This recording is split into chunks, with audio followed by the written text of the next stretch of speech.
Hello and welcome back to a brand new episode of the Pick a Side podcast.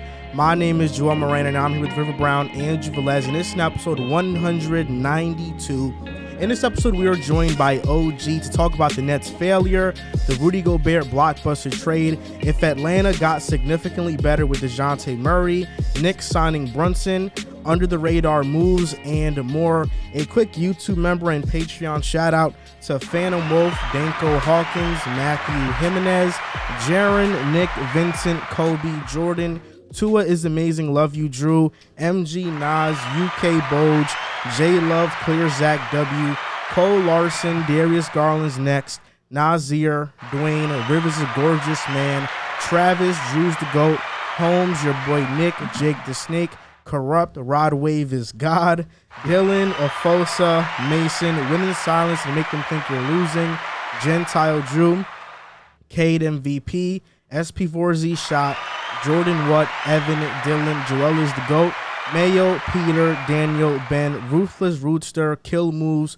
Joel B, Eagle Dollar, Tizzy, Corey, Get Funkoed, Dylan, Playboy Orlando, Big Chuck, Michael, Cole, Liam, T Grove 17, Tua Sucks on Ka, Ryan, Epic Lankiness, It's Black Ace, BJ, PJs, Langston, Jazzy Juice, Johannes, Dave, Muffins, Sean, Burner Hoops, Court Cousins, P. Dot, Hakari, and Jay Aqua. Good old Jay Aqua. Let's do it, y'all. And like mentioned in the intro, OG is joining us. It's a pleasure to have you on the show once again. It's been a while. This is long overdue. Thanks for having me back, guys. I appreciate it.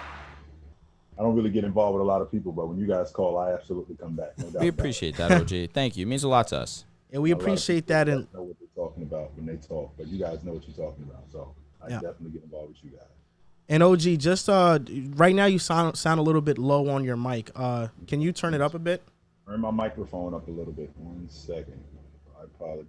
Turn the mic up. Should we turn the AC off or no? Up to you, man. You're the one who always gets hot. You get hot too. It's not just me. But I can, I can live with it. How about you? It's up to you, man. I really. Mic check 1 2 1 2. Mic check 1 2 1 2. Sounds good to me. It sounds good to you. It sounds loud enough. How about you, Drew? What do you think? Sounds Mic okay. Check 1 2 1 2. Mic check 1 2 1 2. Mic check 1 2 1 2. Mic check 1 2 1 2. That's good. Okay. That's good. Yep. All right. Drew, can you go turn off the AC? Let's just. Man, there's about to be a sauna in here. Well, whatever. We're prepared. Bunch of hot breaths, yelling and screaming. All right, so let's get right into the show. Kevin Durant, Kyrie Irving, the Brooklyn Nets. KD requested a trade. Kyrie opted in, but we know he's gonna go from Brooklyn soon. Are the Nets the biggest failure, the biggest failed experiment in NBA history? I'll start with you, Riv. It got to be, right? I mean, this has pretty much been the most exhausting 3 years of NBA basketball from looking at the Brooklyn Nets perspective. I mean, you got the first year, Kevin Durant, Kyrie, they join, right? Kevin Durant's out for the season. Kyrie gets hurt 20 to 30 games into the season. Then the next season, they bring in Harden. They play one playoff series together against Boston. Harden gets hurt against the Bucks. Then Kyrie gets hurt later against the Bucks. Then this season, Kyrie goes through his situation. We couldn't predict COVID, obviously. All that stuff happened, so I'm just going to put that to the side. KD and Kyrie get healthy enough to play Boston, and they get swept. And it's like this team had so much potential. Walking into this season, they were heavy favorites with the Lakers to make the finals. They were heavy favorites to see the Lakers in the finals, and people just thought bringing these two guys together, these two guys who wanted to play with each other since that 2019 season, two guys who are as one of the most prolific scorers of our generation of what we've seen. We thought just coming in that they would come in and it wouldn't be this much drama. But being at this, we've seen, duos like Jason Tatum, Jalen Brown, Paul George, Kawhi Leonard, Steph, Draymond. We've seen all these type of duos, and this duo just hasn't accomplished anything. I mean, they haven't done anything in 3 years, but one playoff win caused nothing but mayhem and controversy throughout the whole media, and just been dissing the media. They've been hurt, out of the lineup. They haven't been communicating. So it's like, it has to be the biggest failure. Now, going into a new situation, hopefully we see something better. Kevin Durant wants out. Kyrie wants out. it sucks for Brooklyn because they expected them to be on the court, be able to play, get them a championship, or at least get close to a championship, but they wasn't able to do that. So for me, I know we had a segment about this, if them or the PG and Kawhi were the biggest failures, but I think this one pretty much clears now that they're about to break up. Now that it's going to be over, or at least it seems as if it's going to be over, PG and Kawhi still have a chance. Now, I really tried to think of some teams that were put together to really try and make it where this wasn't the biggest failure. The only one that came to mind immediately was that Kobe, Nash, Dwight Howard team. That was really a disappointment, for sure. But 12-13 Lakers. For sure. But then you think about, yes, like the question here is KD and Kyrie or the Nets in general. You just can't forget that James Harden was on this team. It was KD, Kyrie, James Harden. They played 16 games together. When they were on the court, all three of them, they were amazing. 13-3, amazing record. But the fact that it led to one playoff series win Against the Celtics. Not even a half a season out of James Harden being able to play with the Nets this past season. The reason why it's not just a disappointment on the fact that they weren't able to win a championship was it's also a failure because of what they had to give up to acquire this team. I mentioned it a little bit on the last episode. 2023 first-round pick swap, 2024 first-round pick, 2025 first-round pick swap, 2026 first-round pick, 2027 first-round pick swap. This is such a catastrophic failure because the Nets ruined a solid foundation that it took them years and years to recover after the first catastrophic failure of a trade that they had with the Boston Celtics. And they did a great job of servicing that situation with minimal. And it got to a point where they were actually able to hold their own, got KD, got Kyrie around a bunch of solid role players, and then they go and they trade for James Harden, and they haven't been able to fill that hole that Jared Allen left them either. And so then this is why you have to look at the Nets as the biggest failure in sports. And excuse me, well, I don't want to say sports, but at least in basketball history. This is hilarious to me, because I like some of the points you made, but you talk about the foundation the Nets shout out to built. Houston. Oh, they came up. Yeah, they came up. You talk about the foundation the Nets built. That foundation's best player was D'Angelo Russell, who now is currently the Timberwolves' fourth best player, and we're still not viewing them as championship favorites. So D'Lo as your best player is a first-round exit every single season. You take the KD Kyrie risk 10 times out of 10. Oh, listen, I'm not saying Although it that. failed, you take the risk 10 times out of 10. I'm with you. But you look at teams that have failed in the past, 04 Lakers, Kobe, Shaq, Peyton, Malone, even though the core of, Kobe and Shaq won championships, so you can't call that entire tenure a failure, but they definitely did not live up to expectations. They could have won more championships. The Rockets' big three, Barkley, Olajuwon, Pippen. Then you before that it was Drexler, the 12-13 Lakers, the Brooklyn Nets with Paul Pierce, KG, Darren Williams, Brook Lopez, Jason Terry, Andre Kurolenko. We had a hunch on that one. I mean, that team was supposed to at least make the conference finals. Jason Kidd's first tenure as a head coach. When you look at the Nets, and okay, if you view it in totality, you can argue it's the biggest failure. But when you individualize the seasons, it doesn't seem as bad as everybody's trying to make it out to seem like. The no first way season, whoa. No way are you trying. Do not let him off the hook with this. You don't. Let him off the hook with this. I'm gonna Go ahead. Finish Go ahead. it. That's it. That's the Please, only go thing I'm ahead. allowing him the courtesy of. Go ahead. Please, go ahead. The Nets in 1920, the first season, KD, They were hurt. redshirt season, torn That one doesn't Achilles, count. recovering from it. The Okay. 2021 season, what happens? They're hurt. They don't have much continuity, but when they do play, they're 13-3. Is anybody here doubting the Nets would have won the championship had they been healthy? Me, but keep going. Kyrie injures his ankle, and James Harden has a hamstring injury and plays on a grade 2 hamstring, which lingered on to this past season, and Harden wasn't able to be himself. Then this past season, the last season of these Nets, Kyrie Irving refuses to get the vaccine, COVID, the mandate in Brooklyn, which it was the vaccine mandate was really only in Brooklyn. Had Kyrie and KD, had this duo been anywhere else that's not in the state of New York, they would have been playing. Or LA. Or LA. So really, it's unfortunate that it was in New York, but that's the circumstances. But you look at the 3 seasons. The first one redshirted. by KD. The second one, injuries were the reason why they didn't get past the Bucks. It took really Kevin Durant's foot being on the line. Oh, so we just disregard overtime. But really, that should have been the shot. He didn't make a shot. That should have been the shot. And he was playing with James Harden, who couldn't even run. Like he couldn't even. He had no burst. He was missing wide open jumpers. Also, you don't have your legs under you. You're playing through a grade 2 hamstring. That's a. You shoot at the park. There's sometimes where you don't even. That's a 4-week recovery time injury. Okay, first and foremost, thank you, the OG. reason why you letting him off the hook with this, whatever this grade injury is that you letting him off the hook with, the reason why you letting him off the hook with it is because it's a hamstring. You're completely leaving out the fact that he showed up to camp 25 pounds overweight. That's number one. Add that to the fact that the next season, Mr. Kevin Durant, who said, and Mr. Kyrie Irving, who also said, quote, I was astonished at how out of shape he was. Rewind the clock back to Mr. Kyrie Irving when you just said that he got hurt in the playoffs. Did this dude not play 20 games the year before that? And what happened why he only played 20 games? The reason why he only played 20 games, because he got hurt. The only time that he was healthy was when he was with James. That was the only time that he was healthy. So we should have saw this coming years ago. This whole thing, we should have been like, this is going to be a disaster. But you know what? On paper, it looked like it was phenomenal.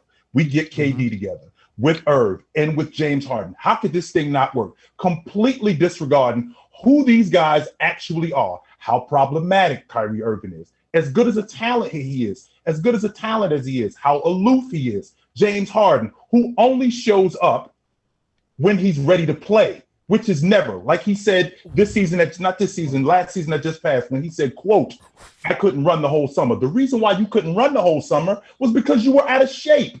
And that's why he breaks down at the end of the season, because he plays himself into shape. What elite athlete plays themselves into shape during the season?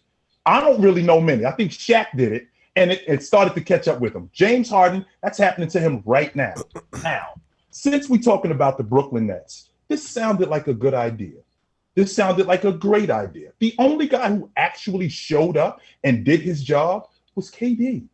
He was the only one, even though he started to break down. He broke down last year with the hamstring and missed half the season. This year, it was an unfortunate injury with his knee.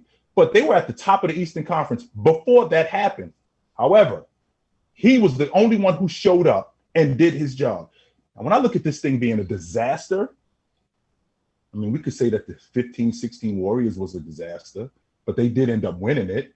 We could say that, like you just said, we could say that the Rockets was a disaster with Drex and Olajuwon and Barkley. Barkley was over. Drex was on the other. Barkley was over. Scotty was still in his prime. Drex was already gone. Scotty was still in his prime. And Olajuwon was on the other side of it. But that 12-13 Laker team, I mean, I can't say with 100% certainty that was the one, because Steve Nash was 38. He broke his back. Yeah, Steve Nash was 38. That was the year that Kobe, at the very end, he tore his Achilles that season. Tore his Achilles, yeah. I mean, Dwight Howard was 27 years old, and the mix just didn't work. Dwight was underwhelming. When I look at this Brooklyn dynamic, we should have known, but we had blinders on because it looked so good initially that we were thinking, yo, this is going to work. When in reality, this had no shot. And you're right, OG. We should have known. I did know. I tweeted when the moves happened that they would never get past the second round with the KD Kyrie duo. When Harden got traded, did I think they would win the championship? Yes. Would they have won the championship had they stayed healthy? Absolutely. Harden couldn't run in the offseason because he had a grade 2 hamstring that he just played over 100 minutes on in the playoffs because he wanted to win a championship. That is the will of somebody who wants to win. He was coming off one of his best playoff series versus the Boston Celtics. The year before, coming from Houston, he averaged 30 points in that entire playoff run. James Harden shows up. He risked his body to win a championship with the Nets. He risked his body, and it didn't happen. That's unfortunate, but I want to say this. You're right. As a totality, does it look like a complete failure? Yes, but did these Nets go through a situation where they were embarrassed the same way the Clippers were embarrassed when they blew a 3-1 lead in the bubble to the Clippers? They just got swept. That's not as bad as blowing a 3-1 lead. That's not as bad as blowing a 3-1 lead. This is how embarrassing it is. That's not as bad as blowing a 3-1 lead. Hey, let me tell you why it's embarrassing. All right, can I do that? Keep on. Because they got swept in round 1, and the guy who abandoned ship and left, he at least made it to round 2. At the minimum. They didn't win a single game. The guy that said, I'm out of here, this is dysfunctional. Is that not embarrassing to you? Versus the team that got to the finals. Jay, you also leaving out the fact, Jay, that not only did they get swept, like Kyrie Irving isn't over. He's 31 years old. KD isn't over. These guys are in the middle of their prime. And Kevin Durant's in the middle of his prime? Absolutely. I would say that. He's not in the middle. He's not in the middle, but he's still in his prime. I think he's on the other side. He's on the other side. In his prime still. No, he's on the other side. He was on the other side of it. But you completely leaving out James Harden. We thought he had a fat suit on before he got traded. It was the angle of the picture. It was the angle of the picture. Right. We thought he had a fat suit on. Do you understand how difficult it has to be? When I saw him, I'm thinking to myself, this dude literally has to be 25 pounds overweight. You know how difficult it is to gain 25 pounds as a pro athlete? You have to do nothing. And this guy made this thing so complicated. And now you want to let him off the hook because he had a grade 2 injury and he risked his body. No, he didn't. In fact, he didn't do anything to his body. That's how he got that grade 2 injury. I don't know about that, OG. That season, he was unbelievable. James Harden was an MVP candidate. It just so happened that the first minute of the Bucks series in Game 1, he was going for a routine layup, and his hammy just gave out. Harden was fantastic. But before you go, Riv, I have a question. His game is never in question. His game is. I've never questioned James Harden's game. I've always questioned James Harden's commitment to his body, and it's starting to catch up with him. Well, don't worry, because you are going to stop asking those questions after James Harden comes back to all NBA form this upcoming season. That's what's going to happen. Because he now has the full offseason to train. And they just got PG Tucker, DeAnthony Melton. Philly's making a run for the championship. It just occurred to me what OG's talking about the fat suit, because not only did it happen again this season, it happened when he was on the Rockets. That's what he was referring to. See, but then I immediately thought about this season. But that was the angle of the photo, though. I'm not saying you're fully wrong. No, it wasn't. Yes, it was. They took a photo of him the literal next day, and he looks like 25 pounds slimmer. It happened 2 seasons in a row. That's why it's concerning. But I understand what you're saying now. Yes, Harden was amazing last season, but it took him working himself into shape where he's older now. It took a toll on him, and it ended up costing him. This past offseason, I do give him a pass because he wasn't able to train. He was rehabbing his hamstring the entire offseason. That's why he came into the season out of shape. Stop letting him off the hook with that. Why is that? I'm going to blame him for getting injured? Yes, you are. You know why? Because Kevin McHale told us in 2015, quote, James Harden showed up to camp out of shape. He told us this 8 years ago. This is who James Harden is. He plays himself into shape, which is why when the playoffs start and when we go deeper into the playoffs, his game suffers. And why does his game suffer? Because he breaks down. Let me ask you guys a question. These 3 Nets seasons, have either one of these been as catastrophic of a failure as these past Lakers this year? They were projected to win 52.5 games. They won 33. That's the greatest deficit from preseason odds to the regular season that the league has ever seen. I'll happily end. Oh, go ahead, Riv. I'm sorry. I feel like you haven't spoken. You said they would win 60 games. No, listen. They were disappointing. They won half of that. No, but my whole thing is is this Lakers season not more disappointing than every season? So they won a title. Single out this one season. They won a title. I know, but that's what I'm saying. In totality, the Nets do sound like the biggest failure. But when you individualize it, there's context for each season. I understand what you're saying. All right, so I want to get these words in. You singling out this one Lakers season benefits your argument tremendously. Last season, they lost in the first round. Fine. They won games at least. Now, let's go back to, and the Nets won 0 this past season. All right. The year before that, they were champions. Okay, so if you want to just single out one season, fine. Your argument seems so crystal clear. But let's look at the totality of LeBron James's tenure in L.A. At minimum, they have a championship. You can't say the same about the Nets. They have 1 playoff series win. Not only that, Jay, what you can't minimize is you can't minimize getting smoked in the playoffs. You can't minimize that. When you get smoked in the playoffs, you're not close to winning it. And the reason why they brought this group together was why? To win a championship. It was a different group, though. And they got smoked. They didn't lose. They got smoked. So that means we're not close, which is why we have to tear this thing down. It's one thing to get. I'm sorry to interrupt you, sir. Yeah, you're good. But it's one thing to get. It's one thing to lose in the first round. But when you get swept, I stand on the logic that when you get swept out of the playoffs, I don't care if it's the first round or it's the finals. You get swept out of the playoffs, you're not close to winning it. And for these dudes to get mopped out of the playoffs in round one, I don't think that they're close. That's the same thing with the Lakers. The same logic with the Lakers. But Brooklyn in particular, when you get smoked in round one, you're not close to winning it.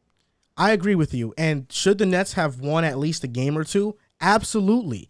But what I think people are overreacting to the entire tenure when there's context behind it. It's unfortunate that COVID had to happen and Kyrie did not want to get the vaccine. Harden's injuries and Harden and Kyrie both got injured in the playoffs. But when you look at these seasons from an individual standpoint, just individualize each season.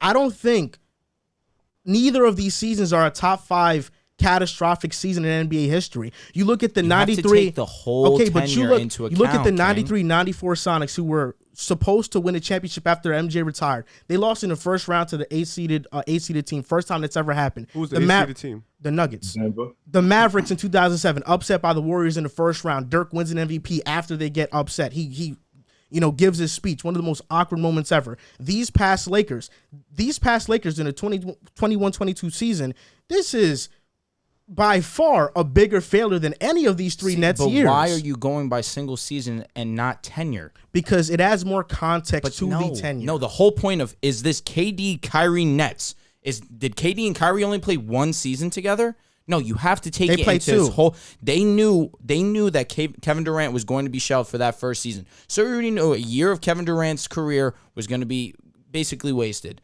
The whole point was getting ready for that second season. They didn't win more than one playoff series. This past season, they got swept. You have to take everything into account. The reason I say it this way is because this is ultimately my thesis on the Nets. The Nets were never fully able to really get started. These are duos that have played more games than KD and Kyrie. Dirk Nowitzki and Rajon Rondo. Hakeem and Vince. Rasheed and Iverson. Nash and Kobe. LeBron and Shaq. They were never able to fully get started. How many of those? And the big three Nets with Harden, Kyrie, and KD played 16 games total together. You see what you're doing, though? How many of those duos were in their primes together at the same time? So, that's it, Riv. None of them. That's it. And not only that, Riv, to add to your point, to add context to what you talked about. First of all, that Denver Nuggets Seattle matchup, that was a terrible matchup for Seattle. Not only was it a terrible matchup for Seattle, just so you know, that Rockets team that won the NBA championship, that was the 4th time in 6 years that they have been bounced by Seattle. Seattle smokes Houston if they play them because they own them. Fast forward to 2007. This is how many times Dallas beat Golden State that year in the regular season. 0. They didn't beat them one time. They beat them every time that they played. And that was a terrible matchup for the Dallas Mavericks. So that's stuff that really can't be controlled. You can't sell me that James Harden not showing up ready to play can't be controlled. That is not something that you should let him off the hook with. And I think that that's what you're doing right now. Do you think James Harden has more blame than Kyrie Irving in this absolutely, debacle? Absolutely he does, because this guy, his job more than anything, his game has never been in question. We know who James Harden is as a player.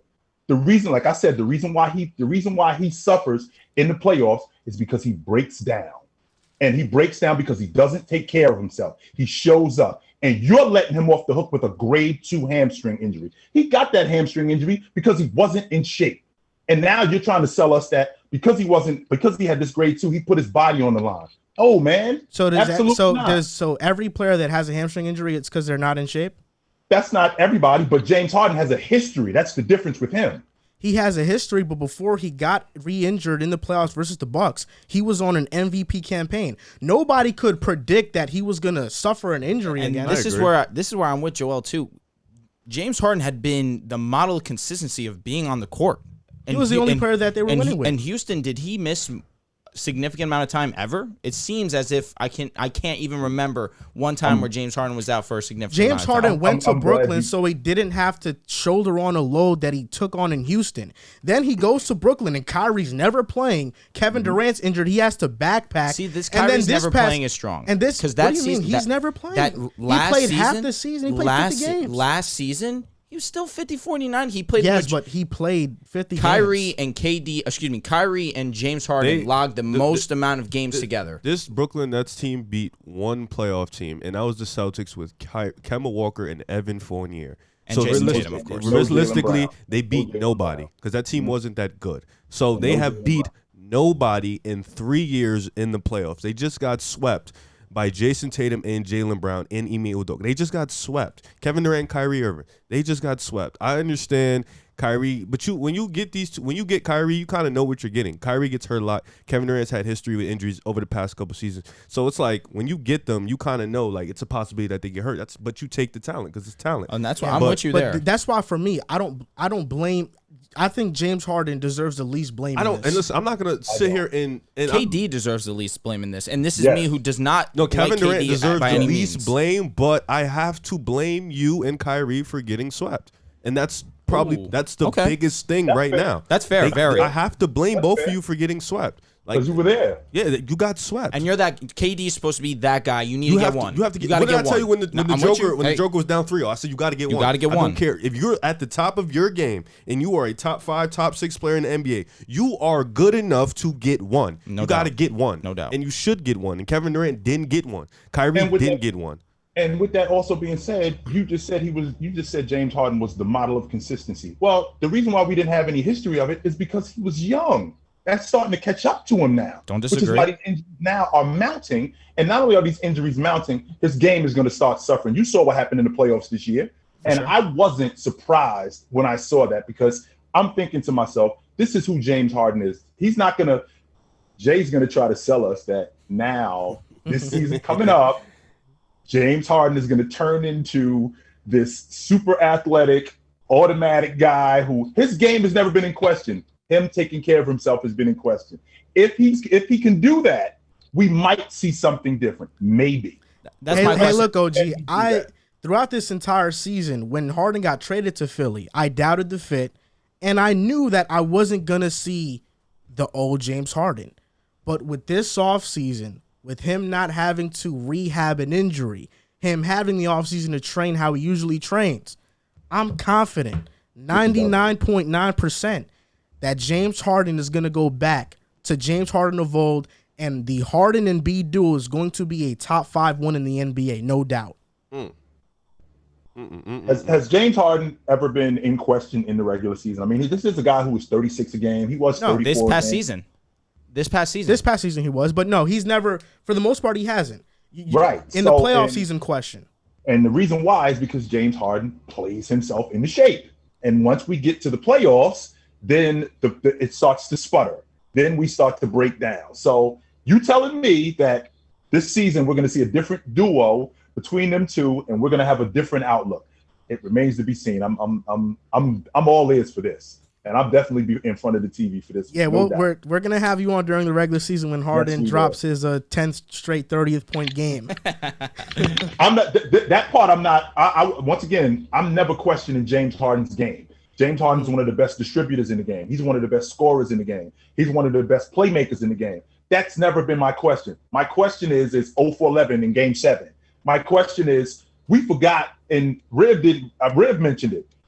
You know that he was on the floor last year when they played against Milwaukee in Game 6. James Harden was on that team. It didn't look like it. Yeah, he was there the entire series, in fact. So the last we 3 talking games. about a guy. He was absolutely. He was there last season. So we talking about a guy who, if he could be more consistent in the playoffs, if he could take care of his body, I think that he would be better at that. Yeah, it's something that does remain to be seen. Now, the Timberwolves made a big-time trade yesterday. They traded for Rudy Gobert. And Tim Connolly, who's now the Wolves' new GM, he traded Rudy Gobert on draft night when he was in Denver. And now, first 2 months on the job, he's trading for him to pair up with Anthony Edwards, D'Lo, and Karl Anthony Towns. Now, they sent Malik Beasley, Patrick Beverley, Walker Kessler, Jared Vanderbilt, and 4 first-round picks for Gobert. Now, LG, I want to get your thoughts on this first. For one, do you think this was way too much to give up for Gobert? And number 2, does this put the Timberwolves in contention in the West? Oh, you're talking about – I thought you meant him. I'm sorry. You want to talk Yes. You're the one and only OG. Come on. I actually like this. And the reason why I like this is because what it's going to do is it's going to alleviate a lot of things that Cat had to do. So now my responsibility to rebound, I don't have to do that as much. My responsibility to rim protect, I don't have to do that as much. Now I can concentrate on being more of an offensive threat, being more of a defensive threat on the perimeter, as opposed to I got to do all of these things. Rudy is not going to clog the lane like people think. Think Dirk Nowitzki and Tyson Chandler. Think those two. So, well, that's a good comparison. When I think about Cat's game is from the outside in. Cat mid-range gets going. Once his mid-range gets going, now he opens up the offense for everybody else. That's diving to the box. That's getting to the basket. That's getting fouled. So I think that's going to help out with Rudy, because Rudy's a better rim runner now. Now he has a rim runner and a pick and dive guy and a pick and lob guy in Rudy. So I think he's going to help these guys out tremendously. And they were able to hold on to Jaden Smith. I think that's going to be big. Jaden McDaniels. Yeah, Jaden McDaniels. I'm sorry, not Jaden Smith. Jalen McDaniels. Jalen Smith's on the Pacers. Minnesota is. I'm looking at their team. Minnesota is a top 6, maybe even a top 5 team in the West right now. See what's crazy about this, and I'll go because I have similar opinions. When this happened, I thought you were about to be all in, but I guess I should have known better, given the fact that you and Rudy, you're just not the hugest fan of Rudy. No, Gobert. I love Rudy Gobert. But why love? I love Rudy Gobert. Yes, I love Rudy. You could have fooled me. When have I ever been very hypercritical of Rudy? I'm sorry, Riv. Yo. We have a group chat, right? In the group chat, but on the show? No, but how about when what we did I tell you? He fell here? off as a troller. I told you he was trolling. You were trolling in the group Yes, chat. he was trolling. No, that was my instant first reaction to it. My point being is what OG's saying is 100% truth. This trade benefits Karl-Anthony Towns the most. But to go through the whole idea of did they give up too much? Rudy Gobert, I saw you tweet that someone said that you hopped into a Spaces and someone said that Rudy Gobert is generational. He's not a generational talent he is a totality. Defender, he's yeah. a generational talent defender. And I left after that. You're being rude because he probably meant it. He's a generational talent. Is on Ben the Wallace a defensive side of the generational ball. talent? No. What the hell? I mean, we're talking. No, I know that's strong, but he's still one of the best defenders in the history but of the game. when he said Rudy, no, because somebody said I'm talking about Ben Wallace now. Yeah, when I talked to him, when I went to Spaces, I went to a Spaces and they were talking about Rudy Gobert. So I was like, okay, let me go into a random Spaces. Let me see what they're talking about. And somebody was talking about Rudy Gobert, and then the dude said, "Excuse me, sir, Rudy Gobert is a generational talent in NBA history." So I waited a little bit, and they was like, everybody laughed. And he was like, "I'm dead serious," and they was like, "That's what you mean? You mean generation defender?" He said, "No, generational talent," and that's when I left. That's. Listen, now I understand what you're saying, but is that wrong to say? He's definitely a generational talent on the defensive side of the ball. He's one of the best shot blockers we've ever seen in the game. Everything in sense of defending outside of the perimeter, of course, because that's just where he gets burned 99% of the time. Anything around the rim, he is a 10 out of 10 at. Now, four first-round picks, I can understand where that might seem like a lot. However, when you're a team like Minnesota and you understand, I have this guy, Anthony Edwards, that's going to come take over the league one day. I have Karl-Anthony Towns that he is one of the better big men in the NBA. I would say probably a top 4 center right now in the NBA. I want to now where Karl-Anthony Towns' strengths are, he's not a true center. He's not the stereotypical center that we've seen throughout history of NBA. He is more of that stretch 5 that now does not have to play that. Now he can transfer over to his role as a power forward, which he has wanted to do for a couple years now. And given the fact that Karl-Anthony Towns is arguably the best shooting big in the NBA. I don't even know if I have to say arguable. He has an unbelievable shot for that size.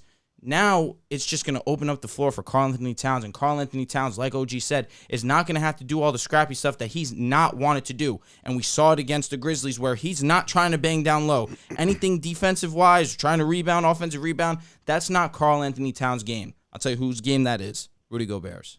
I think it is Cat's game. He just gets tired. When you take on that big of an offensive load, you have to sacrifice some parts of the defensive side of the ball and rebounding. Which is why it's great now because he doesn't have to sacrifice that anymore because he has a guy he can trust. Before you go, Riv, first of all, I like the comparison with the Dirk and Tyson Chandler. That was a great comparison. Although Dirk is better than Cat, but Gobert is better than Chandler. So it's kind of like a yin-yang thing, but it's a great comparison.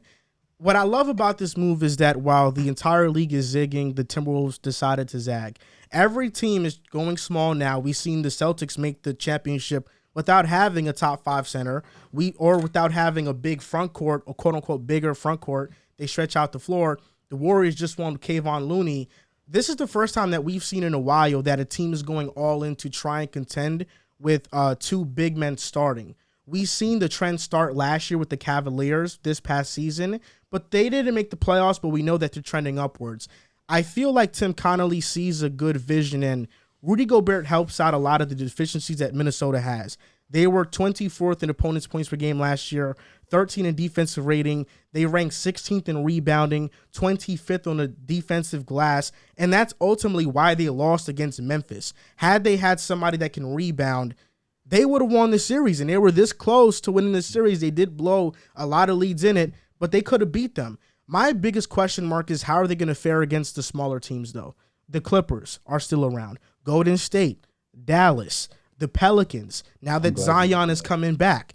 I'm glad you mentioned that. I'm so glad you mentioned that. And that's where coaching comes in. And I'm sorry to interrupt you. Keep going. Keep going. That's where I really have my biggest concerns with the Timberwolves is how they're going to fare against smaller teams, because if the Pelicans decide to go 5 out and play Zion at center, I really don't know what's going to happen in that. It's hard to predict. But that's where I feel like you can stagger the minutes between Cat and Gobert. I hated that they had to involve Patrick Beverley in the deal and Vanderbilt because they were culture setters for the Timberwolves last season.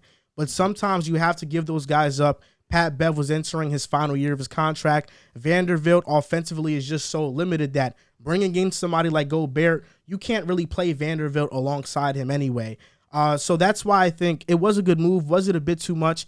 Yes, but at the end of the day, to get a guy like Gobert, who's a 3-time Defensive Player of the Year, 5-time All, 3-time All-Star, 4-time All-NBA, 6-time All-Defensive Team, you have to make a move like this, and it was a good move. Still a lot to be determined. I'm shocked. But we have to see. I'm shocked. I'm not all in, but I am in. You seem more optimistic. Yeah, you do. You seem more optimistic now than how you were coming off yesterday. Yes, because for me, the Patrick Beverley and Vanderbilt, they were the heart and soul of Minnesota last year, that team. And when you lose the heart and soul of your team, sometimes it doesn't always go your way.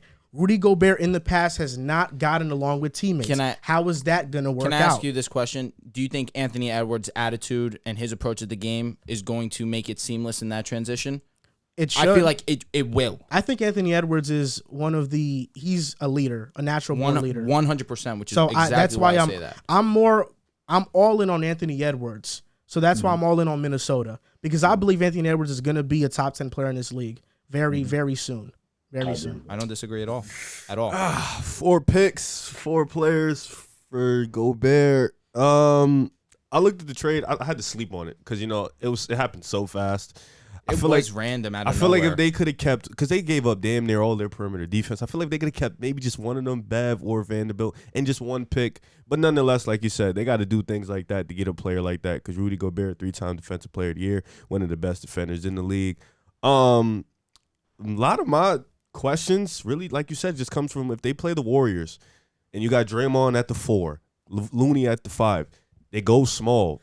That's Rudy Gobert in a small ball situation doesn't really help him, And then for me personally, who's Cat gonna guard on the other side of the ball if they go small? Like if they play the Clippers, if they run Kawhi at the 4, or if they run somebody like PG at the 4, what's gonna happen? Who's Cat gonna guard? You lost Vanderbilt, you lost Pat Bev. Those are your guys, your stopper on the perimeter. So what's gonna happen? Anthony Edwards has taken strides as a defender. He wants to be one of the best defenders in the league. D'Lo has also stepped up defensively, but you don't have a stopper per se. Jaden McDaniels can be that. I think he will be that. I don't know if it's gonna happen right away like next season, but now what? In their bench, they have to put more guys on the bench. But I think overall, I think Conley made this quote. He said he was tired of something about how he didn't want to go out small ball the best small ball team in the Warriors. He wants to bring back the Twin Towers. So looking at Cleveland, it was successful for them. I know they didn't make the playoffs, but Allen and Mobley got hurt at the end of the year. They would have definitely got in if those two didn't get hurt. But even Boston, they're small, but that's still Al Horford on the perimeter, Rob Will down low. That's a bit of a 2-big-man system. The 2-big-man system works. Yeah, the 2-big-man system definitely works, and I think it can work for Minnesota. My thing is just matchup-wise, when they play the small ball teams, how is it going to work for them? That's really my only concern. Offensively, I think they'll be fine. Defensively, it's really just about matchups when it comes to the playoffs. If they play the Warriors, if they play the Clippers, what's legit going to happen? How are they going to do that? And like OG said, that's a coaching thing. Is Chris Finch ready to do that? I don't know, but we'll see. It can work. Yeah, go OG. Guys, I can't tell you how much better you could be as a defender when you got a rim protector like Rudy Gobert behind you, how much more aggressive that I can be, how much smarter I can get because I got a guy back there that's going to clean up my mistakes, which means that I expect D'Angelo Russell to be a better defender. I expect Anthony Edwards to be a better defender simply because I got these two guys behind me, particularly Rudy, that's going to clean up anything that I do. Now, when you're talking about a guy in Rudy that's going to have to play in the small ball system, that's where it comes down to coaching. That's the problem that I had with Quinn Snyder, because when you got 5 guys on the floor, that's when Quinn Snyder snatches Rudy off the floor, and he has somebody who can complement that, because I don't have to just have Rudy on the floor all the time. I can have Rudy on the floor in certain situations, and that's where coaching comes in, because I can't have Memphis with 5, 6'8" guys on the floor, and then this guy is shooting 22 feet away from the basket. We know Rudy can't guard out there. Because Rudy can't guard out there, now I got to get somebody else in here. That doesn't mean that Rudy's a liability. That just means that I can't have him in this situation. You guys are not going to play small ball all night. Add that to the fact that we can punish you when you play small ball, i.e. your Lakers. When Houston tried to play small ball, we went right at Anthony Davis. I think the difference is that Rudy isn't the offensive player that Anthony Davis is, but Cat is. So we can absolutely punish teams who go small ball against us. So that's where coaching comes in. And I expect this team defensively to be better simply because they got that kind of rim protector and shot blocker behind them. Yeah, there's no doubt. And they have a small ball lineup they can roll out there with D'Lo, Edwards, McDaniels, Kyle Anderson, who was a huge pickup, and Cat. So that you can, and also Golden State, they have won these championships being a small ball team, but Golden State really hasn't faced the dominant center. They faced Jokic, but 2 of his best co-stars were out. Golden State has never really faced a team that has had an offensive talent like Cat with the complementary parts around him. They never really faced Yes, they did. It was in 2016. It was Cleveland, and they lost. Kevin Love? I would have said the Clippers before it's Tristan Cleveland. Thompson too, run at the basket. I don't think Kevin Love is this Cat. No, though. He's saying Tristan Thompson also. Tristan Thompson, yeah, but which I agree with, because that's when a they big were gap pick and roll, between Gobert and no Cat. doubt, which is what he's saying. Yeah. It's exactly what he's saying. Gobert is a better version of what Tristan Thompson is significantly, and now you're adding him to this mix where they already have guys that can fill that role, except now you have Rudy Gobert that's down low that's going to provide significant more presence. I have a question for you guys, because they did give up a lot for Rudy Gobert. They were in the sweepstakes to get a Dejounte Murray, but ultimately they didn't want to outbid the Hawks.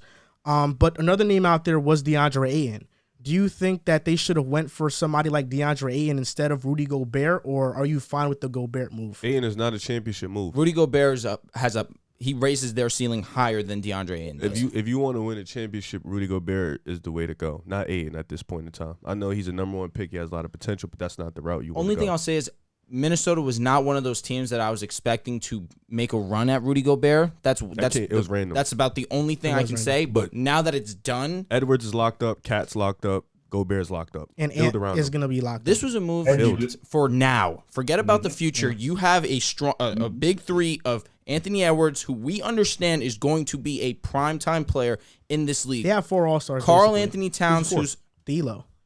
He's an All-Star caliber player. The thing is, D'Lo on has days, yes. He's made an All-Star game. I mean, on days, yes, he is an All-Star. You heard what Draymond Green said, right? He's also the difference in what they were doing last year. He's that playmaker. He's that distributor that they didn't have. And when they needed him most last season, which is why I'm so high and cold on D'Lo, last year when they needed him against the Grizzlies, he's a hot and cold player. He folded. What's a better big 4? This is just off the top. This is random. The Timberwolves, Rudy, D'Lo, Cat, Edwards, or Golden State with Steph, Dre, Clay, and Wiggins at this point in time? I'm taking the team that just won. I would take the champions. I'm taking the champions. What about the Pelicans, Ingram, Zion, Valanciunas? We haven't seen him play. CJ. And that one is intriguing. Until I see him play, I can't answer that. Super exciting, super intriguing.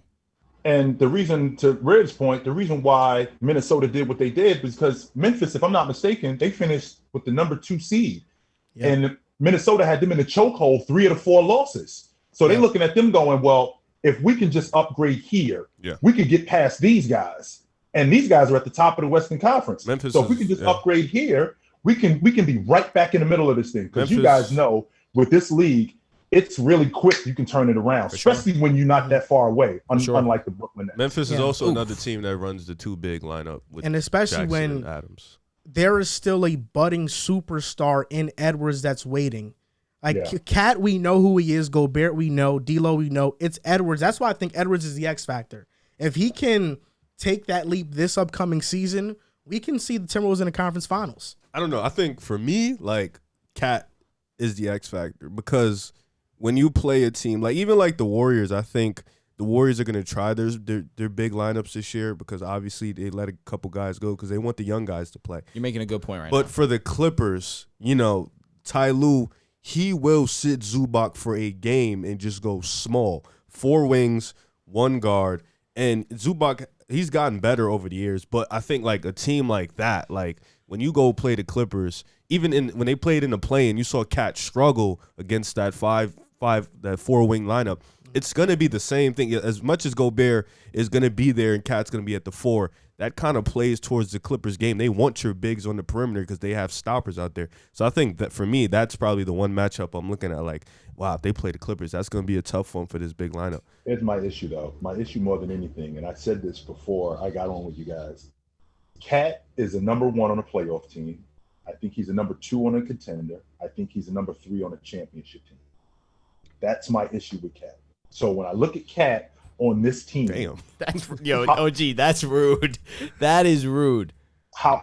He already showed us last year, and not just last year. He showed us 2 years ago when they went to the playoffs with Jimmy Butler, what he is. Yeah. Now, I'm not just saying this to just be like that. I'm saying this because of what I've seen from him.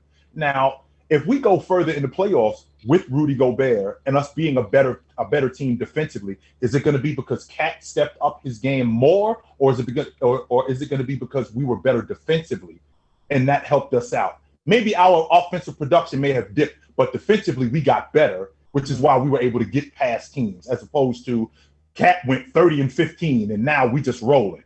Yeah, you make a good point, and that's why I feel like Minnesota doesn't make this move to go all in if they don't feel like Edwards is on the trajectory to become a superstar.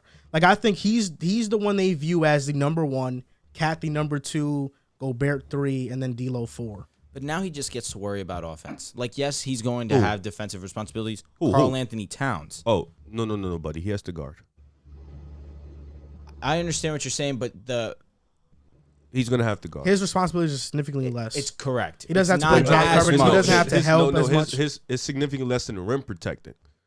That's what he's gonna have to do less. He's still gonna have to guard. Like That's they're a gonna, huge part of what I do, though. yeah, they're gonna put him in a lot of action. I'm not saying He's gonna that, But but a before lot that, of- he was doing that and Correct. that's Correct. protecting the rim. Right. A lot less pressure on him defensively. And now where his strengths are on the offensive side of the ball, he gets to fully put his effort Because towards last that. year Minnesota played they played a switch defense anyway. So Cat was switching onto the perimeter and guarding on top of having to play drop coverage and then protect the rim and then playing help side. So his responsibilities are significantly less. So I think offensively he'll be better for sure. On to the next topic. The Atlanta Hawks made a trade for Dejounte Murray. They traded Gallinari and 3 first-round picks, and the Hawks got back Murray and Jock Lando. And they also made a trade, trading Kevin Huerter to Sacramento for Justin Holiday, Mo Harkless, and a future first-round pick. Now, how much better do you think Dejounte makes the Atlanta Hawks? Are they locks in the East to make the playoffs, a top 6 seed, or no? I'm excited. You finally put DeJounte in a good situation, and I love DeJounte. You know, he's one of my favorite players. You put him in a great situation. You know, him and San Antonio, they kind of came to an agreement, so I like that. That was cool of San Antonio for him to come out and say, and then San Antonio Atlanta, did right. they're not. Atlanta's not in deep shit as other teams. You know, they before that made the ECF, and then even last year they made the playoffs. They lost in 5 games, but They were underwhelming. yeah, underwhelming. So you bring in DeJounte, he's obviously going to help the defense. Automatically, he's one of the best defending guards in the league. He's going to help that playmaking. You know, give Trae Young another guy who can create and handle the ball. So that's something. And you can tell his trajectories. He's improved every year in the league. So you can expect him to not maybe be a knockdown shooter, but somebody that can at least hit a couple threes here and there. You know, he's always his mid range is improving. His package inside the game, his floaters improving. So he's improved every part of his game. So I like the move. This backcourt is going to be really good. You put somebody next to Trae Young, so now he doesn't have to guard the best guard. You put Dejounte there, who can help. DeAndre Hunter is also another guy who, even though he's been hurt, you can see the improvements. You can see Nate McMillan put him in a lot of actions to help get his game going. He's another guy that can defend. So Argos can defend. Yeah, you get that. DeJounte's on a friendly, so you don't have to pay him yet. So that's 2 years. That's 16, 17. That's somebody you can come in now. He can help and complement Trae Young. So I like this move for me personally. A lock. I probably was trolling when I said there was a lock before, but because the East is really tough. It's hard to really say who's a lock. But with Brooklyn crumbling, I think Atlanta really has a strong chance to still be around that playoff range because they made the play last year. Go ahead, that's what I wanted to ask you, Riv. Talk to me. Miami, are they better than them? No. Boston? No. Philly? No. Milwaukee? No. Chicago? Chicago? Maybe. Now, so we can have a conversation about them. Yep. Maybe. What about the Cavs? Cleveland. That's what I was going to. Maybe. They're in that. You know what? Stay right. They're in that conversation right there. Chicago, Toronto, Cleveland, Toronto's another team. Washington? Atlanta. They're better than Washington. Toronto with another year of development. Monte Morris, Will Barton, development of one guy, which is the most important piece. Atlanta has Trae Young. Let's be real. Let's be real. Toronto's starting fives. At best, I'll give you 6 seed. That was my question to you. So at best, we're looking at a 6 seed. Yep. So who was 5? Who was that 5th team? It was Miami, Philly, Bucks, Heat, Celtics. No. And then the Bulls and Cavs. Mm-hmm. I feel like that their ceiling is the 5th seed. Now let me ask you this question, everyone here at the table. Now that you have Dejounte Murray, who clearly can play with the ball in his hands, and Trae Young does not have to have as much responsibility as a playmaker. Yes, Trae Young's still one of the best playmakers in the league. Now do we see Trae Young start to become more of an off-ball player where he's trying to run around the court, really tire out the defense, similarly to a Steph Curry, but do we feel like we'll start to see that more often? I mean, it depends on his conditioning. That should be the idea. I think Nate McMillan isn't going to force it first year because you have to build the type of conditioning for that. That's to go out there. Trae's working right now. Trae's working. That's like Curry didn't start doing that until like a little bit later. So it's a different type of conditioning for that. But I think you definitely get DeJounte because you want to put Trae Young in different actions. So you're going to start to see a little bit more of that. But I don't think it's going to happen right away. And also, I don't think Nate McMillan is as innovative as a coach as Steve Kerr. So I don't think that he's going to do that. But I think DeJounte will probably be more listen, let's be real. Like, I'm not a genius basketball mind in the sense for like a head coach. Listen, thank you. I appreciate that. Yes, I do know a thing or two about basketball, but as a head coach, I'm nowhere near the level of those guys. And it came to my mind, Dejounte Murray can have Trae Young running around the court and him just take the ball and hit him in the spots while they're setting pick and rolls, getting Trae Young, the best shooter on their team, open. That sounds like the best plan of action, especially with Trae Young being as prolific of a scorer as he is. I think the best plan of action is staggering the minutes. That's what I think. And when Trae Young, like let's say at the 6-minute mark, you get Trae Young to rest and DeJounte stays for another 3 minutes and he runs the show. The same way we seen OKC with Chris Paul and SGA, Houston with James Harden and Chris Paul. I think that's how they're going to play. Listen, you mentioned it, OG, early in the show. If you don't make a move, you are at risk at regressing significantly from last season to the next season. We saw that with Atlanta. They make the Eastern Conference Finals. They make no moves in the offseason. They're not even in the playoffs. They make the play-in, but they lose in the play-in. No, they lost the 8th seed at Miami. No, they lose in the play-in. No, they won. They won the play-in. They lost to Miami. You're right. But let me ask you this though, because you're saying that he's gonna alleviate some minutes for Trae Young, which I agree with. But then once Trae Young's off the court, how is their spacing looking? They don't have not nearly the shooting that you would want. I disagree. Bogey.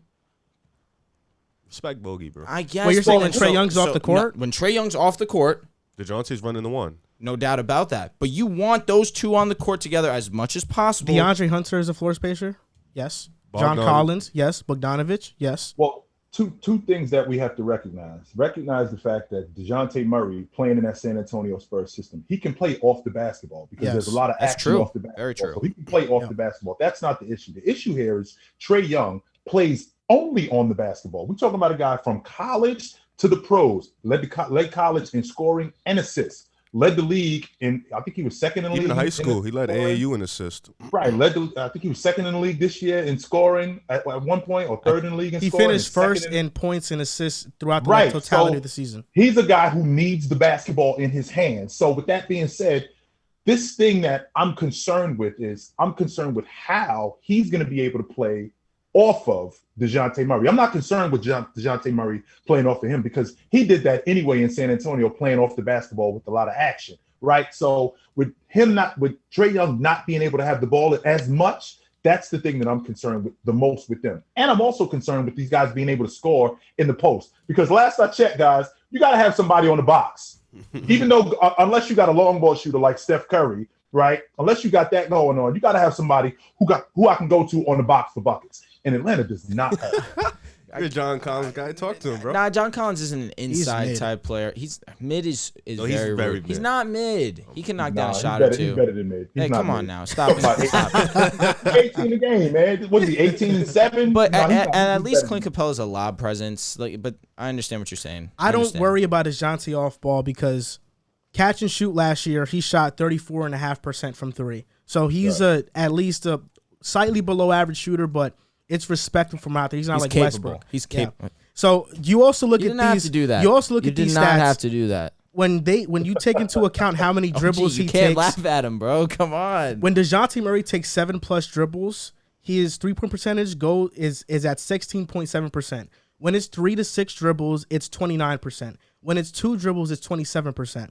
When it's 1 dribble, it's 37%, and when it's 0, it's 36%. That's not his game. That's Trae, and that's Trae setting him up. Exactly. That's what that sounds like right there. So that's that Trae means Dejounte can play very well off the ball, but I thought it was a bit too much to give for Dejounte Murray. I get that he's coming off an all-star appearance, but he's not going to be an all-star player, at least not make the team in Atlanta. I don't think so. Why? But you just called D'Lo an all-star caliber player. He hasn't made it in Minnesota. So I didn't say that D'Lo. I didn't say that Dejounte was an all-star caliber. I just said he wasn't going to make the all-star team. But you don't have to make the all-star team to be an all-star player. And it's also not that much when you're making or you're having an all-star type player who was an all-star make $16 million, $17 million for 2 seasons. And then he's going to get a max. That's fine. 2 years, though. That's 2 years. You understand that's 2024, 2025 That's not problem. that far away. And you just told us the money's going up, so the money isn't really going to look that. He won't make the All-Star game, so his money is going to go that much higher. So realistically, it's going to be a good deal. He's got to continue to perform also because, like you said, it's been one season where he was an All-Star, but it's one season. We've seen players get paid off of one season, but you're not getting upwards of $30 million. The last time we seen Dejounte as a second option, it was with DeMar DeRozan before DeMar departed to Chicago. He averaged 16, 7, and 5. That's what I think it's going to be in Atlanta. I don't see him averaging 20+ a game. I see him averaging 16, 7, 5. Still the second option here, though. Those are good stats. 16 is not enough. That's not enough for 3 1s. No, absolutely not. That's why I think it was too much to trade for him. That's not enough. No, we got to get more than 16 and 7 because if I'm giving you 3 1s, I'm essentially saying that I don't think any of those 3 1s that I'm giving you is going to be better than 16 and 7 over the next 3 years. No way. 16 and 7 is not enough. We got to do better than 16 and 7. What do you think, not Riv? enough. I think you pulled up those numbers and not acknowledged that he's gotten way better since then. I also acknowledge that Trae Young is more ball dominant than DeMar DeRozan. But you also didn't acknowledge the fact that DeMar isn't a playmaker like Trae Young. Trae Young is a significantly much more better playmaker, so he's going to get Dejounte in a lot of open looks, which is going to open up his game to where he can get to 20 points a game. And you didn't acknowledge his defense, which he's a really, really, really, really good defender. Well, stats don't. No, I know. You just kind of said, "Oh, this was him as a second option." As an offensive player, yes. Yeah, but you didn't acknowledge he didn't get better. You didn't acknowledge that. You didn't say anything about him getting better. You just kind of threw this up. No, he got better. But what I'm saying, it's too name. much to give Dejounte Murray. It's not. Because of what you just read, what you didn't acknowledge, this is what I think. better. Is he going to take a backseat and have similar numbers to this? Yes. Is he going to go back to being an elite level defender? Yes. Last year, he was great. Was he elite level? No, because he had a bigger offensive load. Now that he's with the Hawks and Trae Young, but now that he's with the Hawks and Trae Young, he's going to go back to being an all-NBA level defender, probably make those teams in consecutive years. That's what I think is going to happen. Also, I didn't take you could say I didn't take into account the Trae Young playmaking, but you did. Didn't he almost average a triple-double this last season? I did, but I took into account things that counter that. Like DeMar isn't nearly as ball dominant as Trae. The San Antonio Spurs with DeMar and Dejounte didn't have nearly as many offensive options as Atlanta has currently. Well, yeah, and also so those are all Dejounte things that wasn't as good as he was now that he was then. Is he not as good, or did he have significantly less opportunity? No, he just wasn't as good. No. I got a question. What's your question? Why did they trade him? I think they're trying to go into a full rebuild to get Victor Wembanyama. To me, I'm watching him play over the course of the years that he looked to me like a franchise one, like a guy that we can build this thing around. The thing is, when you're San Antonio, you understand that you're in a position where you need more than just what Dejounte Murray gives From you. what he said when they had the conversation, they want to go into a full rebuild. Like they don't want any starting over. Yeah, starting over from blank. They got the picks and they want to just start over. Okay. And I think they're tanking for Victor. For the Frenchman. Yes. Okay. He's like 7'5". Yeah, he's Now, ridiculous. Wembanyama's about to be a stud. You're slick, Riv. You try to. You're slick. No, I'm not. You are very slick. I'm very transparent. No, you've been knocking Dejounte for about 3 weeks now. No, because I didn't knock Dejounte. Now that OG's here, it's the perfect opportunity to bring this up. Of course it is, because you think he's going to be on your side. No, we'll see. I don't know. my God. We'll see.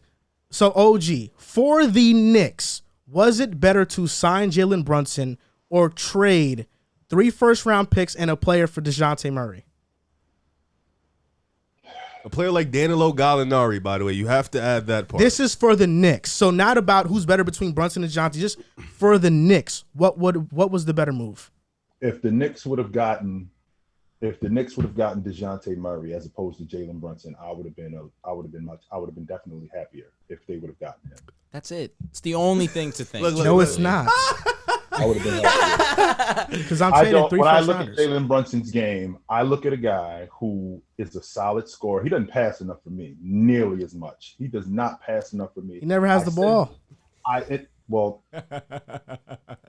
For a guy who scores at the rate that he scores, this guy has the ball enough. I think he averaged less than. And we're talking about a lead guard, by the way. He played lead guard in college. He played lead guard in the pros, and he averages less than 4 assists a game. That's not enough for me, especially considering who he is. Now, when I look at the New York Knicks, their makeup, and I said this in the past, on draft night, everybody's available except R.J. Barrett. I'm building my unit around R.J. Barrett. We're talking about a guy who he started slow last year. After Christmas, he was 22-7. After Christmas, so I'm thinking to myself, if I can pair him alongside a guy who can be a better distributor and who can actually play off of him as opposed to somebody who's looking to get theirs. Because I think Jalen Brunson is that he's a scoring guard, but if we're talking about a guy in R.J. Barrett, he's our guy on the perimeter. We have to have some communication between us two that who's going to be the guy on the perimeter. It can't just be me or it can't just be you. It's got to be one of us. One of us has to decide who the guy is going to be. So this isn't where Luka, which by the way, I'm glad you mentioned that. Luka generated the entire offense for that group. So Jalen Brunson is going to look a lot different running with R.J. Barrett than he does running with Luka. It's completely different because Luka generated offense for all of those guys. Everything that they did offensively was predicated on Luka. Now, Jalen Brunson, he's going to be in the scouting report as one of the top guys. So now we're going to key in on him. And he's not running with Luka, so he's going to look a lot different as opposed to R.J. Barrett, who's already becoming an elite offensive player. So I think Jalen Brunson is going to look a lot different. And to answer your question, if I had to choose between the two, if Dejounte Murray would have signed with the Knicks, I would have been happier with that than I would. Not the sign, trading for Dejounte. Trading for Dejounte, I would have been happier with that than I would have been. Okay. It's the very obvious. You get No, a defender. it's not obvious because you don't know who Jalen Brunson This is. None You're of us sleeping on him. Are you suggesting that Jalen Brunson is a better player than Dejounte Murray? Is that what you're suggesting? Because that's what it sounds like. He's better for the Knicks. But that's the Okay, thing. so it's a difference between a better fit and a better player. He's saying better fit. I think Dejounte He's Murray not a is better a. fit. I think Dejounte Murray is a better player because defensively he's elite, Mm-hmm. but offensively, Jalen Brunson does a lot of things better than Dejounte Murray. And I say he's not a better fit because, one, what the Knicks have desperately needed for years now is a true point guard. That's Dejounte Murray.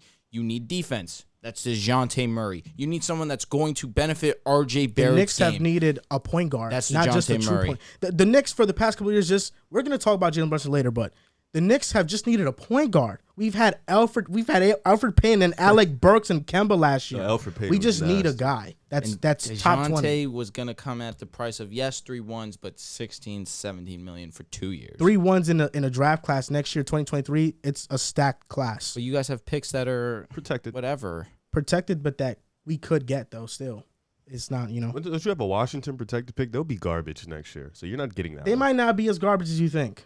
I'm loving Jalen. I'm loving Dejounte Murray in the backcourt with RJ this Barrett? kid. RJ? I'm sounds loving. amazing. I don't know. No, I think it sounds disgusting. How does DeJounte, it sound RJ, and disgusting? Randall. Randall's That not sounds going to a be on the front-court team. player. Randall's gone. Randall's not gone. He's literally Well, on the team still. But he's going to go. First of all, Dejounte Murray is one of the better distributors in the game. Jalen Brunson is not not only is Jalen Brunson not much of a distributor, his game's going to look so much different. Not playing with Luka, you're going to see this guy and you're going to see a different Jalen Brunson. You know, It's like you've heard this before. OG, It's like you've heard this OG, before. you know, I respect your knowledge. I respect what you say. You've earned the name OG, but when this Jalen Brunson topic comes up, I'm gonna have to school you this time. Absolutely. On Jalen Brunson. Definitely down for it. If I'm wrong, if I'm wrong, I'm the first one to raise my hand going, yo, you were right, Jay. I was wrong about this guy. But if I had to choose between the two of those guys, Murray and Brunson, I'm going with Murray because I think Murray has the potential to be a franchise lead guard. Yeah. I don't know if I could say that about Brunson. Yeah. Doesn't look the part. Are we going to But he rank these definitely- duos? Or Yes. I think instead, if you want to do this, I can just name these duos and you tell me if you think the Hawks ones are better. All right, I'm fine. Because with I that have too. the listed thing. Of course, I'm not going to name the bottom duo list. I do have my list. It's pretty beautiful, pretty perfect, but fine. That's cool. All right. It might be the same as mine. You don't know. So DeJounte Murray. So wait, this is duo, not backcourt. Can you just duo. This do, is go duos, from just 10 duos. to 1. Go from 10 to 1, whatever you have. You don't think I should go from 1 You to want to go 10? 15? Yeah, 1 to Yeah, 10 I mean, sounds Because easier. the 1s to 10s. I probably- apologize. yeah, 100%. yeah. Okay. All right, in the let's do it. East. So- Okay, let's do it. Trae Young, DeJounte Murray, brand new duos. Let's see where they rank in the East. Are they better than Giannis and Middleton? No, Absolutely not. No, Embiid and Harden? no, No. no, Tatum and Jalen Brown? no. It's rude that you have Tatum and Jalen Brown as your third best duo, but no, they're not. Jimmy Butler, Bam Adebayo? No way. Mm-mm. DeMar DeRozan and Zach LaVine? we can have a I conversation. battled with this one. I did Nope. battle with this one. The only Red, thing we is, cannot have a conversation about this, Red. The second guy on the crew averaged 26 a game, and he was in and out the lineup. yeah, you So know, no, have a it's conversation about you know this. what? Nope. Because Trae, all right, OG, I would say honest, no, honest no. question. Listen, I also have no. I do have No. DeMar and Levine over, but honest question: Trae or DeMar and or Levine? You're taking Trae every time, correct? I am taking Trae I would take over Zach one of over those two. DeJounte though. So I would As say would I, no. but just for fit purposes, yeah, playing I would alongside each other. That's why it's a question. Yeah, but yes, I'm going DeMar and Levine. And now here's where I have Atlanta ranked. I have Atlanta as a 6th best duo, but the teams before that teams after this, Siakam and Fred VanVleet. Hell no. I'm going. Hell no is Hell no. really rude. hell Wow. It's no. really rude. Is that an emphatic no, Rib? Are you sure? like hell no. Siakam was just all NBA. Fred's was an all star. Trey's better than both, and it's not remotely close. and not I at think all. DeJounte and Fred are like this. Who do you think's better, though? It's Siakam, Fred, Dejounte, respectfully. Fred by a little bit. Agreed. DeJounte on a Agreed. at his best. It's really Agreed. the same It's thing. really close, but I did go Trae and Dejounte. And now the Cavaliers, Garland and Mobley or slash yet. Allen. Trae and Dejounte. Trey. I would take Trey. DeJounte. right now. Yeah, Right now. It's not, Right That, now. that's fair. Garland 'cause and Mobley- I had those two too, but I'm Garland and Mobley ain't ready. I'd like yet. to. They ain't I'd ready. like to revisit this in a year or two. Yeah, because I think in a year, if Mobley develops, I say 2. they're definitely higher for Yeah, me. and 2. I think so. I would say to Mobley probably be ready in like 2. Yeah, Mobley I'm down. different. I'm down to revisit this in Beal a and year or two. Porzingis. Go ahead. Bradley, Beal, and Porzingis. Yeah. Come on. That was my What are we next one. doing I was here? Yeah, you had a good list. You had a really good list. Yeah, the I know. only thing I would have got changed, Tr- I have JT Trae Young JB1. and DeJounte, man. Wait, you have Jason Tatum and Jalen Brown Number as one. better than Giannis and Middleton as Correct. a duo? What's I do. No. finish this I list do. so we can. I do. Yeah, we got to talk about. What's this. wrong with that? Why do you do that? Is JB not significantly better than Middleton? No. On a playoff No, matchup? that's what I No, said. Significantly better. They're in the same In tier. fact- They're in the same tier. In fact, we aren't having this conversation if Middleton was healthy. Uh, Giannis is Maybe. significantly better than Tatum. That's If clear. Middleton is healthy, there's a parade in Milwaukee. Oh, whoa. that's strong, OG. Yes. I don't know about that. They I don't know win it about again. that. If Middleton is healthy, they win it again. Are they beating Miami? Yes. Yes. Yeah, Absolutely. that I think is they beat strong. But OG, Yeah. you need to relax They are on the. beating You need to relax on that other. You're the one that said No, Miami was I beating said- Milwaukee. Bro, no, bruh. I think, and you're You're gonna kill me for ridiculous. this, Riv. I think they smoked Golden State. Smoke I it- don't think they. What you mean? I think they smoked them. What you dudes. mean smoke like 5 games? I think they smoked Golden State. I don't think they beat them. I think they OG, smoked the them. only Steph thing ain't that I never don't losing. If Middleton is healthy, I think they serve Golden Steph State. ain't never losing 5 games ever in his life, man. The Bucks ain't doing that, man. Come on, come on. But I do agree with you. If Middleton was healthy, this Nah, whole I don't disagree. Boston I talk. don't We having a disagree. we having Yeah, a completely this whole different Boston talk conversation. ain't if real. Middleton's healthy. I don't So disagree. at number 10, I have Julius Randle and RJ Barrett. That shouldn't even be 10. Oh, you put Julius there instead What do you of think, I would LaMelo put and Detroit Hayward? before you. I swear to God, Detroit, I Cade, and Ivy? do. Yeah. Well, potential-wise, but right now, no. Now Charlotte, I might put it. LaMelo and Hayward?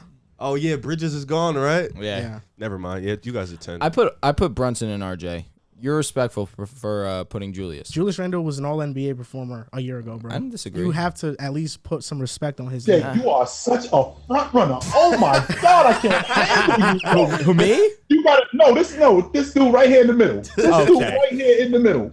You are loving a B player who had an A year. That's it.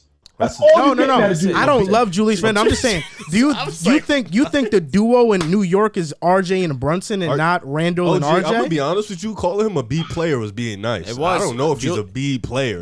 Because you think call Sabonis Karl is a Anthony B player. Towns the No, I third best player on a championship winning team. What's wait a minute. When we Julius? talking about now, wait a minute.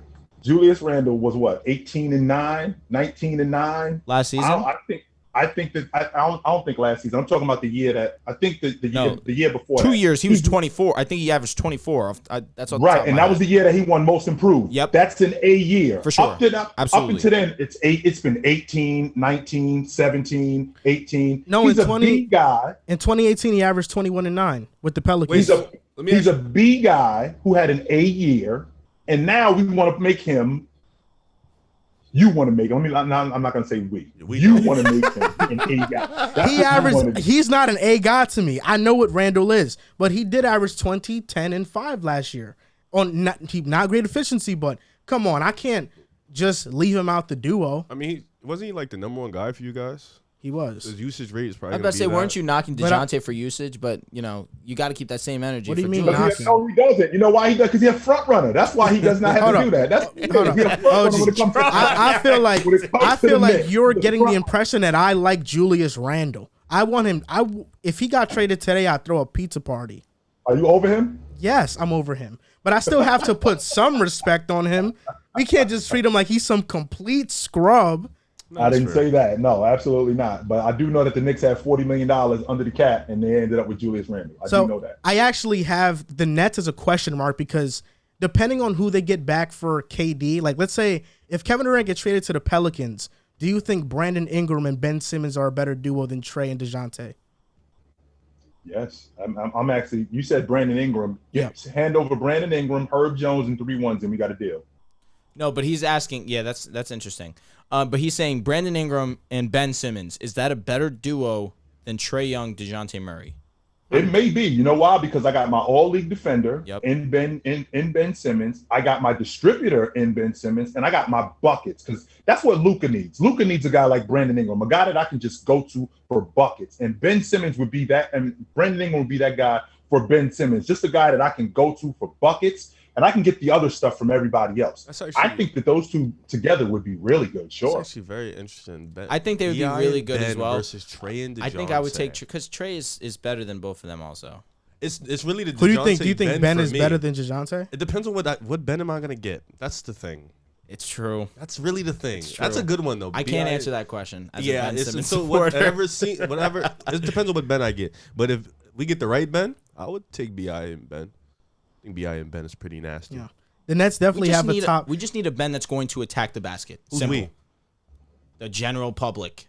And the That's Nets it. have already said that they want an all-star player, established They want all-star. two. They want for- two. Yeah, And like for a KD. young role player. So that means that the Nets are definitely going to have a top 8 duo in the East, I think. When it's all said and done, when all the chips clear, their team's not going to look as horrible as Ben people Simmons, think it is. franchise guy in Brooklyn.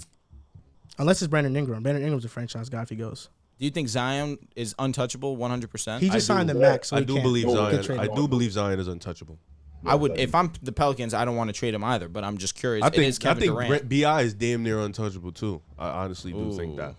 Like, I think. But if Devin Booker, go ahead. I'm sorry. Go ahead. I'm sorry. No, because the trade idea is like, yes, they want Devin Booker, they want Jimmy Butler. It's like, yes, you're getting Kevin Durant. You're gonna have to sacrifice one of your higher caliber players. I understand the appeal of Kevin Durant. He's a top 6 player in the world. But I'm looking at a lot of these young teams. Do you want to mess up your timeline? I don't disagree. And break that up just for a guy who, and Kevin Durant's great, but what's the Pelicans' timeline? Because the CJ McCollum trade means they want to win now. CJ's a win now guy. But Bi and Zion are under contract, and they're both still young. But if you get KD and you get CJ and you have Zion, CJ also aids with Valanciunas, your dirty work guy. You make a lot of noise in the Western Conference. You do. He also aids the development of these other guys as well. But then what if? I hate what ifs, but Kevin Durant goes down. I would do whatever I can to keep Herb Jones. If I'm the Pelicans, I don't want to trade for Kevin Durant. I would trade Trey Murphy. Is that wrong with me to say? That if I'm the Pelicans, I don't want to trade for Kevin Durant. I don't think there's nothing wrong with that. I think if you're the Pelicans or the Celtics, I wouldn't be mad if you said I don't want to trade for Kevin Durant. Well, I want to keep my young core. When you say you don't want to trade for Kevin Durant. Now, how much of your core? Because it's not like you have to bleed everything. I'm asking for your scorer, and I'm giving you a better scorer, right? And I'm asking for probably I think Herb Jones is going to be one of the elite perimeter defenders in the game. Mm-hmm. And you giving me 3 1s for Kevin Durant, who now matched with Zion, CJ, Kevin Durant, Zion, CJ, and Valanciunas. I think you guys could be a top 5 team in the Western Conference. Top 3. I think that's. If you said if that's the deal, I would do it. Bi, Herb Jones. I would. Yeah. He just got EJ Liddell. It's a lot to think about. He's sneaky. It's a lot to think about. The only reason why I say I don't want to do it is because I see Bi's potential. He is the epitome of the poor man's Kevin Durant. I just can't. I feel like I see the youth. But Brandon Ingram's not going to be the superstar Kevin Durant. I don't disagree. I think you need to keep this core together, especially for how young they are. I'd rather trade CJ than Herb Jones. Like, I don't think Brandon Ingram does one thing. They want the youth. They want the youth. Ooh. I'd rather trade CJ than Herb Jones. I understand. Why? Because we just drafted Dyson Daniels. We being the Pelicans. Sorry. I understand. I get it. Yes. Well, I'd rather trade BI and include Dyson Daniels and not give up Herb Jones. That's a good one, too. That's facts. That's a good one, Dyson probably is included in that deal. I don't think he can get traded, though. No, you can't. The thing that I'm thinking about is I'm just thinking about the fact that if we get KD, that means that we all in. Exactly like Minnesota. We're all in, and we're all in right now. So if that means that I got to move off of Herb Jones, he can't hold up the deal. Nah. As much as I love Herb Jones, he can't hold up this deal. This deal has to happen. I agree. Yeah, that's true. So we named our duos, and we were actually fixated on what you said. So you think Tatum and Brown are the best duo in the East? We're going to single this out. We are. Listen, I'm fine with that. Jason Tatum and Jalen Brown, we just saw them go on a run where, you know what, whether you want to say it was underwhelming because if Middleton wasn't there, maybe we don't even see them make the finals. Regardless of that, Jason Tatum was fantastic this playoff run. Unfortunately, he was not fantastic in the finals, and I'm not going to say he was anywhere near the word good. He wasn't great, not at all. But Jalen Brown showed the world that he is, at the minimum, the second best Robin in the NBA, 100%. Jalen Brown provides you scoring. He provides you defense. He just needs to work on his handle. That's it. And but as a number 2, and what more do you want? This is the problem with your Robin thesis. Jalen Brown. He's a perfect co-star. Is the most limited star wing that I've ever seen. Because he doesn't play make. His handles are not as no. He bad as everyone says. If you talk about the Robins, right? Let's look at the Robins of the world. Anthony Davis is a Robin. When he's healthy, he defends 1 through 5, right? It's unfortunate that he's a Robin, but we understand he's a real space the floor a little bit. Yes. But you think Jalen can be a real one if he has a team? You said that before. Yes, I do, but I think that he's the perfect co-star for Jason Tatum. So was Chris Middleton for Giannis. I don't disagree. And you look. Listen, he's number 2. They're number 2 for me. You look at his. I don't have his significant. It's not like. So Giannis you think that's a better duo than Embiid and Harden? It's because of the Harden that we have. Yes, that can easily change. If we see Harden get back to the All-NBA Harden that Joel believes that he will be, then yes. Which he will be. So you think they're the best duo in the league? No. Are they top 3? Because I don't even think that. Like, there's a couple duos in the East in the West I'd take over them. Kawhi and PG is. Okay. I would take that. PG is so much better than Jalen Brown. I agree. So much is No, really so much better you gotta than be Jalen nice. Brown. You're just so Zion strong. and Brandon Ingram? If you go from top to bottom basketball, he's so much better. If we're projecting 100%, I love that. I love that for sure. So you think Zion and Brandon Ingram over? Because Zion he could become one day the best player in the NBA. That's just his ceiling. What do you think, OG? Because I know you're a big Tatum guy. I think that when I think about those two guys together, I think that they could be the best duo in the game. I don't think that they are the best duo in the game. I'm having a difficult time with putting them ahead of guys like Giannis and Middleton because they've shown it. They've produced on the highest stage. Yeah. I don't know if I can put them. I'm never getting all in until James Harden shows me that he can get it done in the postseason. I don't care what you try to sell me on him in terms of being a dynamic duo, because he's shown me more than not that he can't get it done when it matters the most. So I'm out on James Harden until he shows me that he could get it done. Now, when I think about Zach and I think about DeRozan, I think that Jalen Brown, I think that he's a better defender than both of those guys. For sure. So that might give him the edge. However, I can't say that he's a much better offensive player than Zach LaVine. So I think the disparity, I think that it's difficult there. I get What about exactly Jokic what and you're Jamal saying. Murray? Let Jamal come back first. I need to see Jamal come back in. I do need to see Jamal Murray come back healthy. I need to see what I can get from him when he's healthy. So I'm not ready to put them two ahead of him because we're in a right now vacuum. And right now, Jalen Brown and Jason Tatum look like the future of the NBA. 100%. Maybe on a Scottie Pippen, Michael Jordan, not that conversation, but something to that effect. They're where the poor these two man's guys, version. If these two guys Jordan can and continue Pippen. to, That's if exactly these two what he's guys- saying. Do you if these understand two what guys poor can- man's means? Like, I feel like you I guys feel like lose even the then, that's still definition of that. disrespectful. I think Michael Kawhi Jordan and and PG Pippen. are more the poor man's Yep, version. they're I'm fine with that too. They're And the they're poor a man's version significant of them. upgrade over But No, again, these guys are younger. They're younger Yeah. than Paul I think George even and Kawhi. calling Jalen Brown and Jason Tatum the poor man's version of Michael Jordan and Pippen is still disrespectful. No, to it's them. not. I think It's it really is. acknowledging that this is the absolute peak. And Riv, you also got to remember too, man, that Talk we're to me. talking about a group. Let's take the individual player. We're talking about a duo. How much better I am with this guy, not just me as an individual player. Yeah. Because when I look at Scottie Pippen as an individual player, he was awesome. But how much better was he with Jay?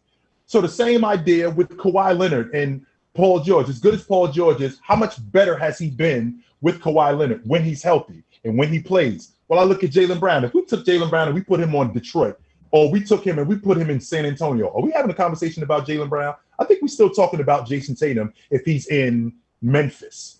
But these two guys together, I think that they're really good. Now, are they Jay and Mike good?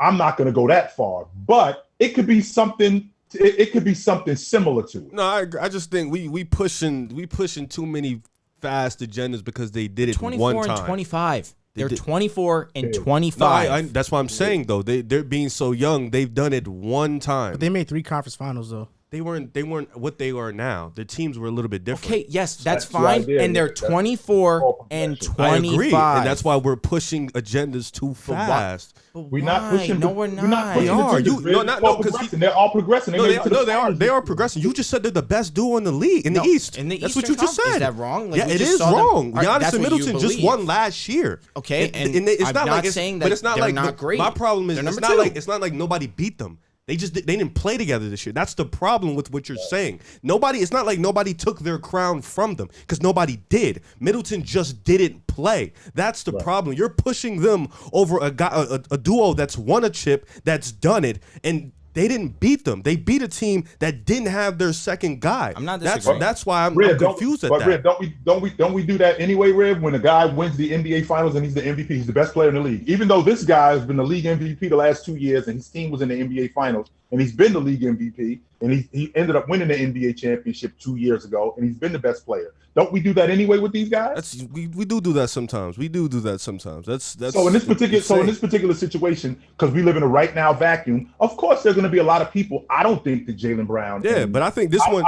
I don't think I'm a these fan of guys Jalen are- Brown. But I think this one is Of a his little game different because particularly. when you go play that team, like it would have been different if the duos played and they were healthy, and then you beat the Bucks, then we'd have been looking like, okay, wait. We're having a different conversation. Yeah, absolutely. but it's like you didn't. Not only did you played them, you had the opportunity. But I'm not saying it's your fault. Middleton got hurt. Middleton got hurt, so and they still went 7 games. So it's not like Giannis isn't a bum. but that's what I'm saying. It's not like you went and took the crown from the top duo in the East. You didn't do that. Would you rather took the crown from KD and Kyrie? Mm-hmm. You did that. That's respectful. I can put you over them now. Jimmy don't really got it. Yeah. You want to know? You want to know also why the Bucks duo clears is because there's a debate of whether or not you take just Giannis over those two. Not you fight really that? a debate. I don't even think it's a debate. It's not a debate. I would just take Giannis. It's not a debate. I would take Giannis over Like those Middleton two. is just the frosting on the cake. Yeah. Like Giannis I by don't himself, disagree. Listen, I take of course, over those Giannis two. is the best player in the NBA. Like that's why what you're saying there is not mind-boggling. So if you by take any means. Giannis over both of them, why not take Middleton? Because and I Giannis? like the pairing of Jalen Brown and Chris Jason Middleton Tatum. and Giannis fit just They, well. they fit very well with one another. I don't disagree. On the topic, But of, I apologize to just finish up. The way that the NBA is going, you have 2 wing players that can coincide one another. I take that. On the topic of Jason Tatum and Jalen Brown, the Celtics are now favored to win the title next season, according to FanDuel. They just signed Danilo Gallinari. They're expected to sign him. And they traded for Malcolm Brogdon. They traded Daniel Tice, Aaron Nesmith, Nick Stauskas, Malik Fitz, Jawan Morgan, and a 2023 first-round pick for Brogdon. Jawan Morgan. Oh, okay. Now, Indiana.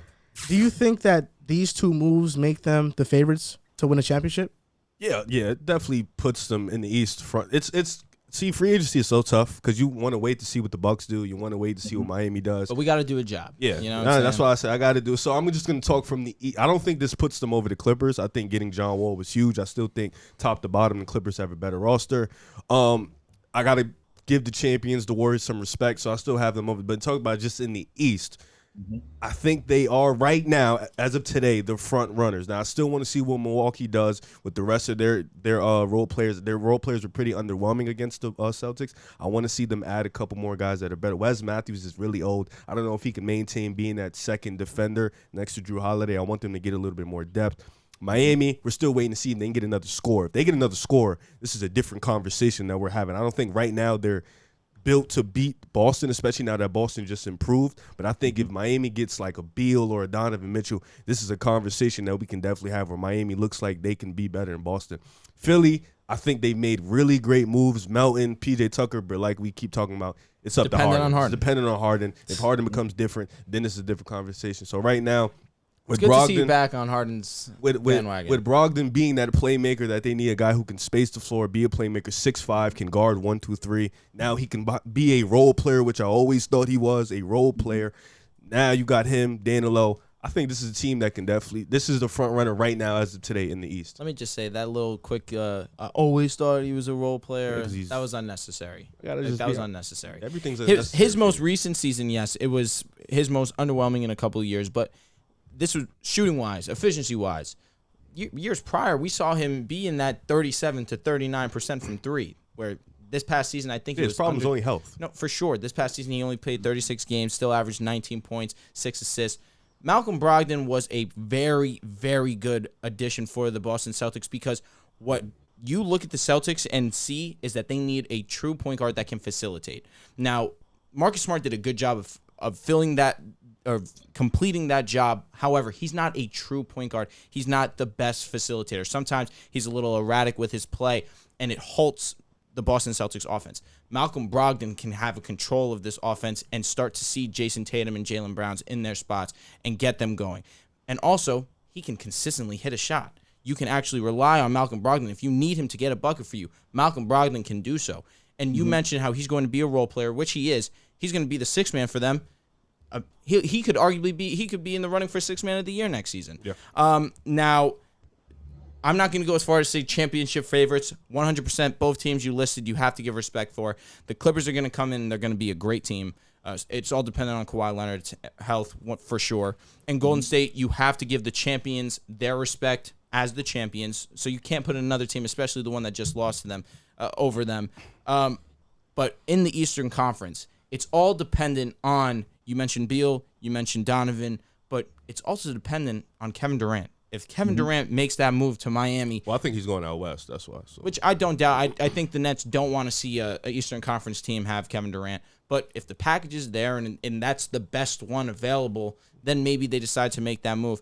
But it is dependent on Kevin Durant. If he goes to Miami, that's one you automatically have to look out for. That Jimmy and KD pairing would be one to that you want to talk about duos that could jump to the top of the Eastern Conference. It might be, but like this league is so role player dependent. What's the other guys gonna look like? So let's think of a Miami trade off the top of my head. It's probably Bam, Tyler Hero, 3 to 4 first-round picks. Maybe I don't even think the money works. You got to add something else. Stop right there. Take Bam out the conversation. Bam doesn't work because league rules. Bam can't be a part of this trade. So then Ben Simmons has to go. Something like that. Something weird has to happen with the money. Miami doesn't have a trade package. So that's what I said. Miami's ain't KD. They can't even trade first-round picks because they can't trade them in consecutive years. all right. So then fair enough. Then my whole spiel just gets thrown out the window. But I'm fine with that, right? So now let's live in that scenario. The Beal, the Donovan Mitchell. Donovan Mitchell seems to be the most realistic one. That's one that Donovan Mitchell comes in and they immediately fill the void of what they need. A true number 2 scorer that you can rely on consistently. You think he's the number 2? I think he's the number 1 scorer there. I think Butler's the leader, but fair Mitchell enough. is the number Yes, 1 guy. I agree with that statement. I just think of how dominant Jimmy Butler was this postseason when he needed to take over a game. He was able to, which is why I paid him that respect. And Jimmy Butler's a top 10 player. Donovan Mitchell, top 15. Mitchell's a better scorer than him, though. I agree. Especially if he has a number 2 that, or I keep saying number 2, but another option that he can rely on. Jimmy is a facilitator. He'll be able to get Donovan involved in that sense. But Jimmy's game, he'll let Tyler Hero cook if he needs to. No doubt. But that's the thing. He wanted Tyler Hero to cook. Tyler Hero couldn't cook. Donovan, you can put that trust in. So as of right now, where we stand, you mentioned it perfectly. We got to do a job. As of where it stands right now, I'd have Boston coming out of the East. But title favorites, I don't know. Absolutely not. No way. No chance. The 76ers with an all-NBA James Harden are going to the NBA Finals. James Harden winning the league MVP, too. He has to. That's the only way that I can buy in. I would love to hear this. Title favorites, of course not. The Clippers are the best roster in the NBA. If they don't win a championship, or at least if they don't get to the conference finals, stinky. That's a bigger failure than the Nets. Agreed. I agree. Without a doubt. Wait. You said if they don't make it at least the East to the conference finals. Okay. That's a bigger failure than the Nets. I disagree. Well, I mean, as long as they don't get swept in anything, they'll be okay. Because you know what? At the minimum, the Clippers made the Western Conference Finals with their best player hurt. At the minimum. They faced the Jazz, bro.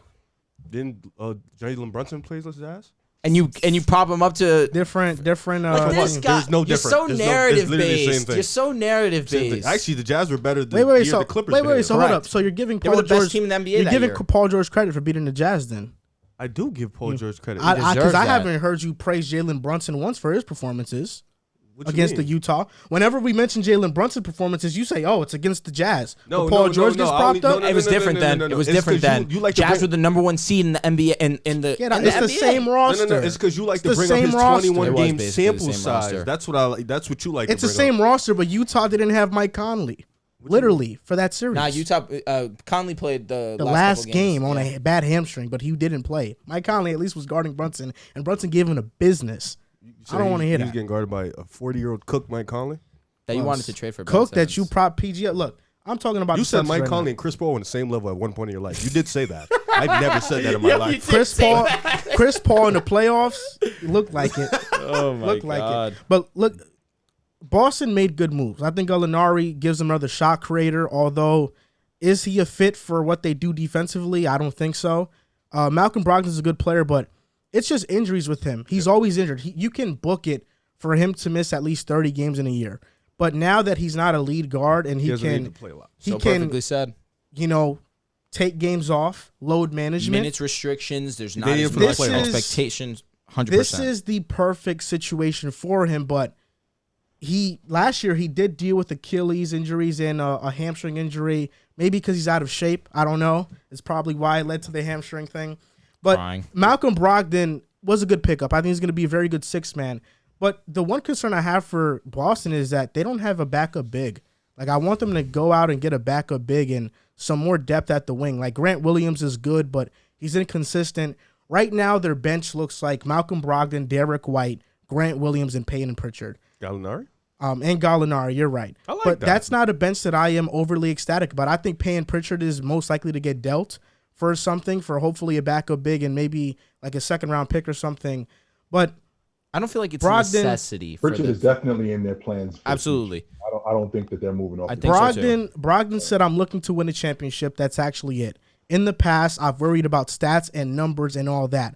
I'm going to Boston and not worrying about that. Respect. What he's saying is true, because the reason he went to Indiana was not only because of the pay, because the Bucks could have matched it, was because he wanted to have his own team and run the show. If he would have stayed in Milwaukee, he's probably an NBA champion right now. But the fact is that he did it, and now nice. And now Boston, is sixth man. This is good, but I don't think they're better than a healthy Milwaukee Bucks team. What about the Heat? If they get Donovan Mitchell, nope, the Heat are better in my opinion. And what you said first, I don't love this. You guys keep talking to me, not just you guys. I keep hearing this Donovan Mitchell to the Miami Heat, and I don't love it. And the reason why I don't love it is because I look at how the Miami Heat's offense is generated. Very much like San Antonio, very much like the Golden State Warriors, where it's a lot of action off the basketball. Donovan Mitchell is a volume shooter who's below average on defense. And that's the exact opposite of what the Miami Heat are.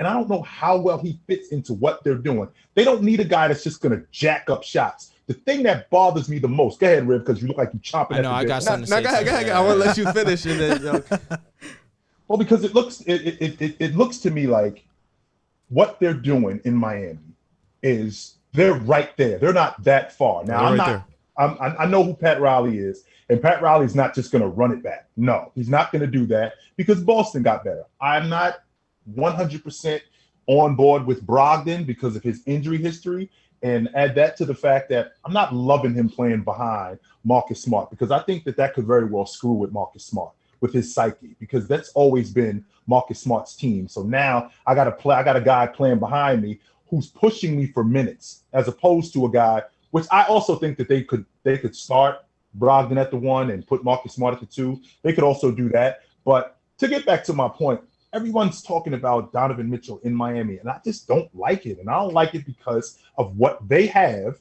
there. And I think that the dynamic that he would bring, I think that he would screw with that. Isn't that Tyler Hero, though, already? But just a worse version? I don't see why. And not only that, I think Tyler Hero he's a little more efficient than Donovan, because again, Donovan Mitchell is a volume shooter. Yeah. And not only that, we're talking about a guy in Tyler Hero who works for what they're doing. Your role is you come off the bench, your buckets, and I need you to just be solid defensively. How do you have a guy in Donovan Mitchell who's played with arguably the best rim protector in the last 15 years on your team, and you never make the all-league defensive team, not one time? When I'm playing with a guy that good defensively, and they're actually hunting me on defense.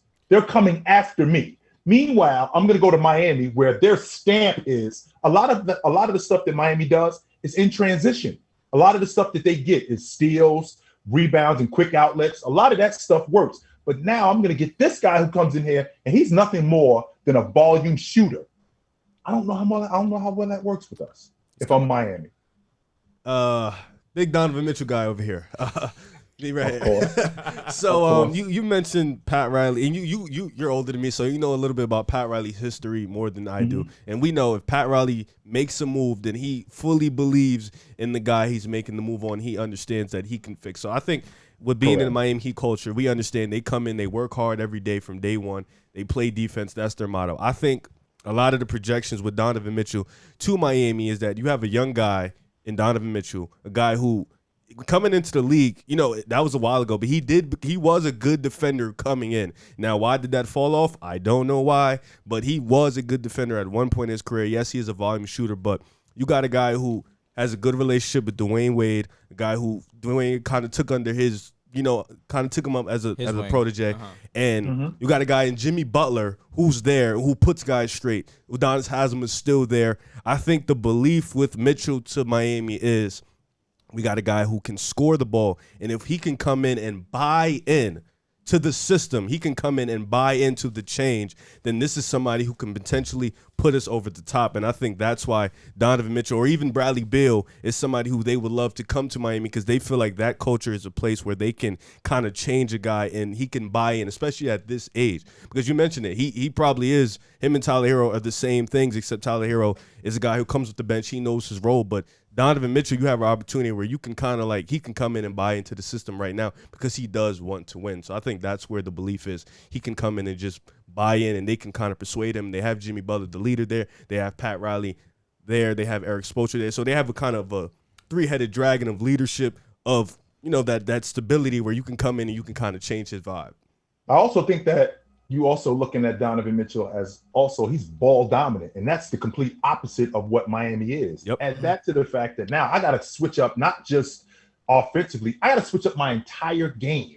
And that transition for a lot of guys isn't easy.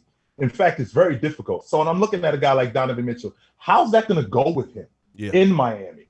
Because, again, we bringing in a guy who's been primarily buckets in other places, right? He's been primarily buckets in other places. But now we're not only asking him to be buckets, we're asking him to be more of a complete player in Miami. And we're going to hold him accountable to that. Can you get that from him? That's asking a lot from him, so especially considering how long he's been there. So who do you think would be the best get for Miami? Because I think I said it before. I think Beal, because he played off ball before. That can't happen anymore, though. Yeah, unfortunately. So who do you think is like the best guy for them to? Because they need somebody else to get. And Tyler Hero isn't ready to take that role. I think we can all agree he's not ready right now. So they need somebody else to kind of be that scorer next to Jimmy. That's the problem right there, though, Riv. And the problem that we have is that we let these guys off the hook. What I mean when I say that is you sign Bam to a long-term deal. You know why you signed Bam to a long-term deal? You signed Bam to a long-term deal because you're convinced he is the future. Demand that of him. Hold him accountable. Bam, this ain't good enough. You're a 20-10 guy at minimum, and we need to see that from you. So hold him accountable. What we do is we bring in guys like Bradley Beal or like Donovan Mitchell, and we let guys like Bam off the hook. Right. Instead of holding these guys accountable and making these guys improve, as opposed to, we're just going to get another guy in here. That's why the Celtics are as good as they are, because Danny Ainge could have shipped out Marcus Smart. He could have shipped out Jason Tatum for somebody else. He could have shipped out Jalen Brown when they were losing in the playoffs. No, you guys need to get better. This isn't good enough. And hold these guys accountable. I'm not ready to. It's obvious, Riv, that they're not that far away. They lost in Game 7 on a Jimmy Butler missed three to go to the NBA Finals. We don't have to make a splash. What we need to do is, Bam, you need to get better. This isn't good enough. We need more from you. And once we get that from you, we already know who Jimmy Butler is. And I think Jimmy Butler's going to be better. I think hold Tyler Hero accountable too. Tyler, you need to take better care of your body. You got hurt because you broke down. Take better care of your body and get stronger, and you need to get better. We're not that far away. And hold these guys accountable. You don't need to make a huge splash because these guys are right there. I don't think they're that far away. Do you think that Tyler Hero can become a very, very good player? Like, I know he's already that, but people are very low on Tyler Hero right now. Let's say if the Heat do trade for Donovan Mitchell, Tyler Hero, I think, has to be in that package. Do you think Utah is a place where Tyler Hero can blossom? Depending on what's around him. Tyler Hero is one of those guys who I think that he's a system guy. I don't want to use the word system because system makes it sound like he can't play. I think he's one of those guys who needs to be put in the right system. Mm-hmm. I think he's a guy that if you put the right pieces around him, I think that he could be really good. So, for example, Riv's guy, put Tyler Hero in Detroit with Cade. I think he does work because of the distributor that Cade is, because of the playmaker that Cade is. I think he does work. I don't know if he does that well in Phoenix, considering what they're doing. I don't know if he's going to be that good in San Antonio. I don't know if he'll be that guy in Memphis. But if you put the right pieces around him and you put him in the right situation, I don't know that he wouldn't be that. So I'm looking at him in Utah. I mean, I can't say that he would blossom into that in Utah, considering what they're doing in terms of a rebuild. They got to get a distributor. They got to get a better mix of guys to put around Tyler Hero, because I think he's in a great situation right now in Miami. Between Jordan Poole, Tyrese Maxey, and Tyler Hero, where would you rank them 1 to 3? Jordan Poole, Tyrese. You guys are going to kill me for this. I think Tyrese Maxey is DeJounte Murray, Darius Garland. I think he's on that page. The difference is that he's in a system where he can't. I wasn't really that big on James Harden, but I understand it. But when I look at Tyrese Maxey, I think that if he had the ball more, we'd see much more from him than we're seeing. I think he could be that good. Darius Garland, Dejounte Murray. I think he could be that good. I love his game. So Absolutely. you'd have Tyrese Maxey guy, 1. man. Maxey, yes. And then Jordan Poole 2? I think Jordan Poole is in a great system right now. If you took Jordan Poole out of that system and put Maxey in there, the athlete that he is and the long ball shooter and the transition player that he is, he'd be fantastic in Golden State. And Tyler Hero was last. I think so. Okay, yeah. I think that's a list that Maxey's hesitance worries the only me. That's argument about it. would be Well, the reason why his Maxey. hesitance worries you is because of the crew that he's on. He's Fair on enough. a crew that's not built around him. I agree If with he was that. on a crew where they gave him the basketball and said, "Yo, we running it with you," and just turned him loose, I think he would. Yeah, be he's so a much young better. guy in basically a championship, a team that wants to win a championship. He doesn't want to do too much. I understand what Right. you're saying. Yeah. Yeah. And that's why Philly is over Boston in terms of going to the title. I So think you do have Philly over. No, yeah, I do have Philly. Yeah, I mean, Right now, James Harden. I mean, PJ Tucker, the best corner 3-point shooter and defender in the NBA. please stop with the corner 3-point. D'Anthony Melton. It's important. I Riv, wish. tell him one more time, Riv. Please Knock it off stop with the corner threes, okay? 3-point stuff. Nah, man. OG, I can't Come get on, behind man. this because That's- you I love- would have killed to see PJ Tucker signed to the Lakers. Yeah, because you PJ need anything at this point, not because that's a main. You just need PJ anybody. Tucker, You're right. D'Anthony Melton. Good pickup. James Harden is gonna go back to his level. Like I don't know If how James many Harden seasons is the James Harden of this and then past Tyrese season, Maxey, we know who he is. He's throw a it star. away. Dog. If James Harden starts off the season the way that James Harden started off last season, Joel Embiid might request a trade. Joel Embiid is gonna be the MVP in the league this year. I just think you know what I just think Boston just got all types of weapons for what Philly got, man. Like I think Harden's cool, but they got defenders for Harden. Who's guarding Embiid- Tobias Harris? Anyways, Tobias Harden's- Harris might get traded. yeah, like Embiid can go crazy, but I like Rob Wills at defend. I think they're fine. Nah, with they that. can't. there's none to They can't hang disrespect with them. Embiid. No, what I Who? mean, Them. The Celtics can't hang with Embiid. Embiid, Philly hasn't Rob beaten Will, the Al Celtics in Horford. so long. That's because Ben Simmons was hurt when they faced. Nah, it's No, because one the time Ben Celtics Simmons have the did answer play. for They- Embiid. they lost. That's the yeah, truth. but it's always been because of Ben Simmons and how much of a liability. Rob he Will, is. Al Horford. That's the answer for Rob Embiid. Will cannot check Embiid, bro. The two of them, they can. Horford has All right, and then they got shooters on the outside. They just acquired the best corner 3% in the league in PJ Tucker. with this corner. They got Let's that go guy. to the next topic. They Next got that topic. guy. For the love of God. I like Boston versus Philly. I do. I really do. This week in the NBA. Now I'll start with you, Drew, because you have some max contracts. that I happened. do. Max contracts were given out to 3 players. Now, these were super max rookie contracts. Zion Williamson actually just signed his. It's a 5-year, $193 million designated rookie extension. Now, he could be paid up to as much of $231 million. He makes All NBA team. I think, yes, those are the incentives. Same with Garland. Darius Garland and John Moran. The 3 of them all signed the exact same deal where each are signing 5-year, $193 million maximum designated rookie with the possibility of 231. Now, this is exciting, specifically for Zion Williamson, because of all the chatter, me included, thinking that Zion Williamson doesn't want to be in New Orleans. Now he sees, oh, wow, the culture's actually starting to change, and they still want me to be the primary piece to this puzzle. I'm all in. I love to see that from Zion. Now it could shut up with some of the critics that are trying to say that he's unmotivated. He's not a we guy. He's more of a me guy. He's ready to buy in, and I'm ready for him to light the world on fire this season. There's been a lot of people that I've seen on Twitter. I went on Twitter the other day, and there's been a lot of people very confused with this Darius Garland extension, and it's really weird to me how they They're confused as in he doesn't deserve it. Yes. All they have to do is go look at the tape and him in Barclays Center. Where you were low on the game. We were there.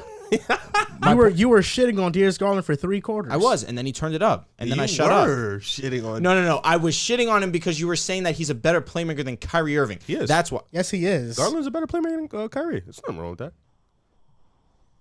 Go ahead. What's your keep going. what's your problem with that? Me, Kyrie Irving, COG, but that's crazy. The only reason why I'm allowing this laugh is because you're lower on Kyrie Irving than most. No, it's just playmaking. You're lower on Kyrie than most. I think that the issue that we're having here is that do you think playmaking is just passing the basketball? Absolutely not. Okay, because it's a number of different things. Absolutely. It's not just passing the bat. It's scoring. Because scoring, it's it's a clearing.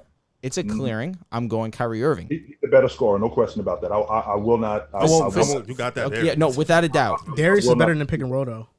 Extremely bad. Kyrie I don't even see him pick and roll. Irv is a one-on-one player. That's who he is. He's not He's a that. two guard in a one guard's body. Yeah, he's a one-on-one player. And Darius is a true point guard. There's not many dudes with his package at that age, bro.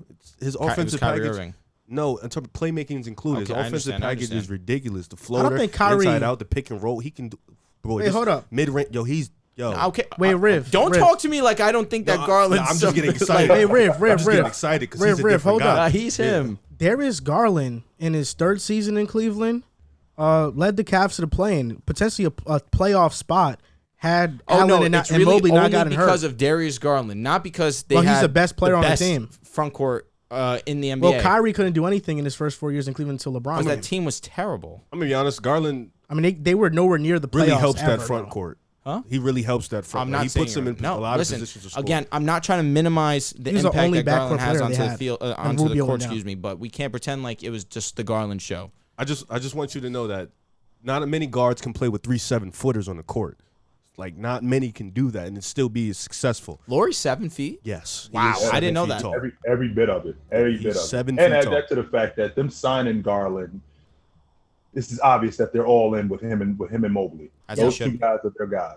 Yeah. Absolutely, I think that. And Riv, will you continue what you were saying? Oh no, my this week in the NBA is just talking about summer league. Summer league is starting up, and Cade Cunningham will be playing in the summer league this year. And I wanted to share that with my fellow brethren and OG because that is exciting. We Because, spoke about that a little bit before the he show. wants to play in the summer league to get more acquainted with There you Jaden go. Ivey and Jalen Duren. I think that's huge because a lot of rookies feel like summer league in year 2 is They're too something good for that. Yeah, they're too good, and I think Cade still wanted to play. And he, if I'm not mistaken, he wants to get the rust off. So I think that's something that shows leadership, and it definitely helps Detroit make him look at it differently. But we all know what Cade is at this table. So Because I literally said to him, I said, why is Cade playing? He is too good for that. And then once you told me he just wants to gain chemistry, I shut up immediately and just speaks to his leadership and how he's ready to take that next step. yeah, top 8 player in the league soon, How soon? like 4 years. I guess 4 years is soon, but Out of the top 10, 6 of the guys are like 30 and up. okay. I guess that's true. Yeah, they'll be gone soon. Is that true? Giannis is under 30. Was that soon? Jokic is Kawhi, under 30. KD, Hold on, I'm LeBron, thinking of Steph. Giannis, Jokic, Luka, Tatum, Jimmy Butler's over 30. Jimmy Butler is Trae over Young 30. is Trae Young is not border- top 10. And Cade can be better than Trae Young. Oh, so it's I 5-5. agree. It's 5-5 because Jimmy's Yeah, 30. you're right. It's 5-5. You're right. Your hesitancy with soon. That was a No, hesitancy soon? with what? When you said 4 years soon. No, I'm saying 4 years is not soon in my eyes. Oh, okay. Is too soon or No, That's late. that's ways away. That 4 years is Really? well, it's a 2 decent years, amount of time. It's 2 years 24. ways away. I mean, Is 2 years ways Yeah. away? No, if you told me in 2 years he'd be a top 8 I feel like player, that's early. It'll be 22. that's soon. Oh, okay. No, 4 years. well, my this week in the NBA, unfortunately, is about Miles Bridges being arrested. Unfortunate situation. I don't really want to talk much about Miles Bridges because what he did, I think, was disgusting. And the signs have been pointing at this. I feel like he's kind of been trying to indulge himself in too much of a rapper persona. It's nothing wrong with making music, but you're an NBA player. Like, that's first. And I feel like he's kind of trying to prioritize other stuff that isn't as important. Like, we saw the lean on his Instagram story. You hear the lyrics on what he raps about in his songs. But I just really want to shout out Michelle Johnson for, like, coming out and being brave and posting what she posted. Because what Miles Bridges did, I mean, she posted she had a fractured nose, wrist, torn eardrum, torn muscles in her neck from being choked, which then led to a concussion later on. So just Miles Bridges, like, I think what he did was disgusting, and it's unfortunate that he did that, and I'm glad that she came out and was brave enough to come out and post that on Instagram. You know, and we've had some fun segments over these past couple of weeks with Miles Bridges and projecting him, and that's what we wanted it to stay, just about basketball. But then you go and you completely ruin the image of how we are all seeing you. We wanted here, as a collective, to see Miles Bridges thrive in the game of basketball. Now he's completely just tainted our idea of him, and we're already imagining a world where he never steps on the court again. One of those types of things where if I'm an NBA team, I want nothing to do with Miles Bridges. We already saw the Charlotte Hornets withdraw any matching offers that a team would supply Miles Bridges. There's not going to be another offer for Miles Bridges. Yeah, and I think just to, put yourself in that situation when you're on a contract year, you have a very bright future is reckless. In the prime time of the offseason, you allow yourself to be put in this situation. It's irresponsible. I think the disappointing part for me is just having an idea of who this guy was and finding out that he's something completely different. Mm-hmm. That's the most disappointing part for me, because I'm a very flawed human being. So I'm tolerant of a lot of things, but when this kind of stuff comes about, I have zero tolerance for it, none whatsoever. I can look past some things. This kind of stuff right here, when you're talking about smacking up women, and no, I'm good. I'm out. When you're doing stuff like that, I'm out. I have no tolerance for that whatsoever, zero. And for a guy like him, who it's obvious that this isn't the first time that this happened. This is an ongoing thing. And not only is it an ongoing thing, it's been an ongoing thing for quite a while. And we can't invest in you in the future, because again, what are we telling? What are the Brooklyn Nets telling the community if they got a guy on a team that's constantly in the news with nonsense like this and putting his face on billboards? What is the Brooklyn Nets telling the community? They're telling the community that, you know what, the fact that he's a great basketball player overshadows him being a jackoff, and we can't have that. Absolutely not. I don't know if I apologize for using that kind of language, but it's okay. Stuff, you can say whatever you want. This kind of stuff I'm very sensitive about. I very much frown upon guys putting their hands on women. I don't appreciate that at all, and I'm out. Rightfully so. And Miles Bridges, I think one thing to say about him is that whatever he has coming, he's definitely deserved. I mean, what he did was a very disgusting act. OG, this week in the NBA, what did you have? Summer League, exactly what Red was talking about. And since you being a Philly guy, I don't know if you ever heard this guy's name. His name is Trevelyan Queen. Yeah. He played in the G League. He was the MVP of the G League. I know who you're talking about. And he's going to be a player, so look out for him. He's going to be somebody I think he went to the University of New Mexico. Mm-hmm. He was the MVP. Not only was he the MVP of the G League, I think he was the MVP of the championship too. They won the championship on his G League team. So he's a guy that I've been paying attention to. So pay attention to him. He looks like he's going to be a player. I'm interested in watching Shaq's kid on this Lakers squad to see what he looks like. I'm very surprised that Scottie Pippen Jr. didn't get drafted. He's the guy who, That was crazy. I'm a little bit older than you guys, and the SEC leading scorer didn't last past 10 in the draft when I was coming up. If you led the SEC in scoring, if you were still on the board past 10, you had some nonsense going on with you. So for Scottie Pippen Jr. to not get drafted and lead the SEC in scoring, that's very much surprising. I thought he was going to pick in the second round at least the second round. I was surprised at that. I'm not complaining. Take that to the crib. He's on the Lakers summer league. Yes. Hopefully he makes the team. I really do want to see him in the Lakers. Yeah. Scottie Pippen Jr., Austin Reeves, building a good young core there. I'm excited. He's better than Westbrook. All right. Oh, Scottie Pippen. Before we go on to our next topic, God, you're so rude. This is a part of This Week in the NBA. We always do these. It's a Would You Rather. And next topic is about Jalen Brunson. So the Would You Rather is going to be Jalen Brunson. So we pivoted. Yes. All right, okay. It's going to be Jalen Brunson. So would you rather Jalen Brunson addition, first name up, Fred VanVleet? Freddie. VanVleet. Terry Rozier. Jalen Brunson.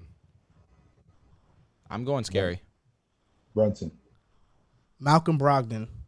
Brunson. I would go Brunson. D'Angelo Russell. Which D'Lo am I getting? Yeah. I'm going D'Lo at his best. I'm going the inconsistency of D'Lo I've seen. I'm going Brunson because I feel like it's at his safer. best, I'll take D'Lo, but Brunson on a consistent basis. I'm going Russell. Mike Conley. I would go Jalen Brunson at this point in time. You said Brunson, right? Yeah, Brunson. You said Brunson, OG? For between Brunson and Conley, yes. Kyle Lowry. I would go Brunson at this point in time also. Mm-hmm. Brunson. I think y'all gonna kill me for this. I think Lowry's washed. No one's gonna kill you. Nobody's for that. gonna kill you No for one's that. gonna kill you for that. Russell Westbrook. Brunson. Oh, this is simple for me. West. Thank you. Someone with some respect. Rev, you do understand that outside of scoring, Russell Westbrook led the Lakers in rebounds, assists, blocks, and steals. He said, "Would you rather?" Everything else. He said, "Would you rather? Who would I rather have? I don't want Westbrook, so I would rather have Jalen Brunson." I'm taking Russ. Russell Westbrook. I'll take Russ. You said Jalen Brunson. We did Would You Rather on Westbrook, though. No, did we? Yes, you did. No, we never said that name for Russell. Yes, we did. We don't remember. No, we didn't. Yes, we did. Trust me, we did. All right, but Lonzo Ball. Lonzo. I like Lonzo a lot. I do too. Lonzo. Tyler Hero. I'm going Brunson. Brunson. It depends on who Hero is with. If Hero is still in Miami, I'm going Hero. But it depends on where he is. Let me get into a real brief conversation. Scary Terry and Brunson wasn't even a conversation for you guys. Nah, not really. I'm not. Scary Terry can score the basketball very fan well. of, Very Rozier. well. Why? Just not a fan. But what allows you to say that? He's a pretty inefficient scorer. He's 6'2". But Brunson's 6'1". Yeah, but Brunson's done it in the playoffs. As much as we like to bash the Utah Jazz, I guess, but he's on the Hornets. Like the He Hornets chose are still, to do that. He I'm wanted not his disagreeing, money. but even still, they've been playing teams 2 years in And a they row. got Not smoked because of out him. twice. They did. Yeah, I don't remember him being any remembrance of the games. Brunson plays with a top 4 minimum player in the league. I'm gonna be honest with you. If Rozier played with Luka, watch. It's lit. Now, this the last name. This might be a very easy name, but whatever. I'm going to shoot my shot because last time we seen him, he wasn't good in the playoffs. Chris Paul. Oh, still Chris CP3. Paul. Still CP3, yes. Still CP3. But do you think in 2 years is Brunson? He won't be here. Chris Paul. OG, I actually just saw a TikTok from you that you were listing your top 4 point guards. I'm sorry, this has just triggered that memory. You said for Trae Young, you have him as a top 4 point guard. The only 3 that you would take are Steph Curry, Luka Doncic, and CP3. Yes, sir. I would. You're taking CP3 over Trae Young at this point in time? No, I said that. I want to make sure that I remember that correct because that was a while ago. I had CP3 over Trae Young simply because of the defender that he was. Not only the defender that he was, the floor leader that he was. This must have been Trae before Young, Dallas. Nah, I apologize because it came up on my For It You was page, before. so I It was assumed. before Dallas. Yeah. It absolutely. Definitely it was before Dallas. It was absolutely before Dallas. When I think about CP3, I think about a guy again, the floor leader that he was, what he was bringing to Phoenix.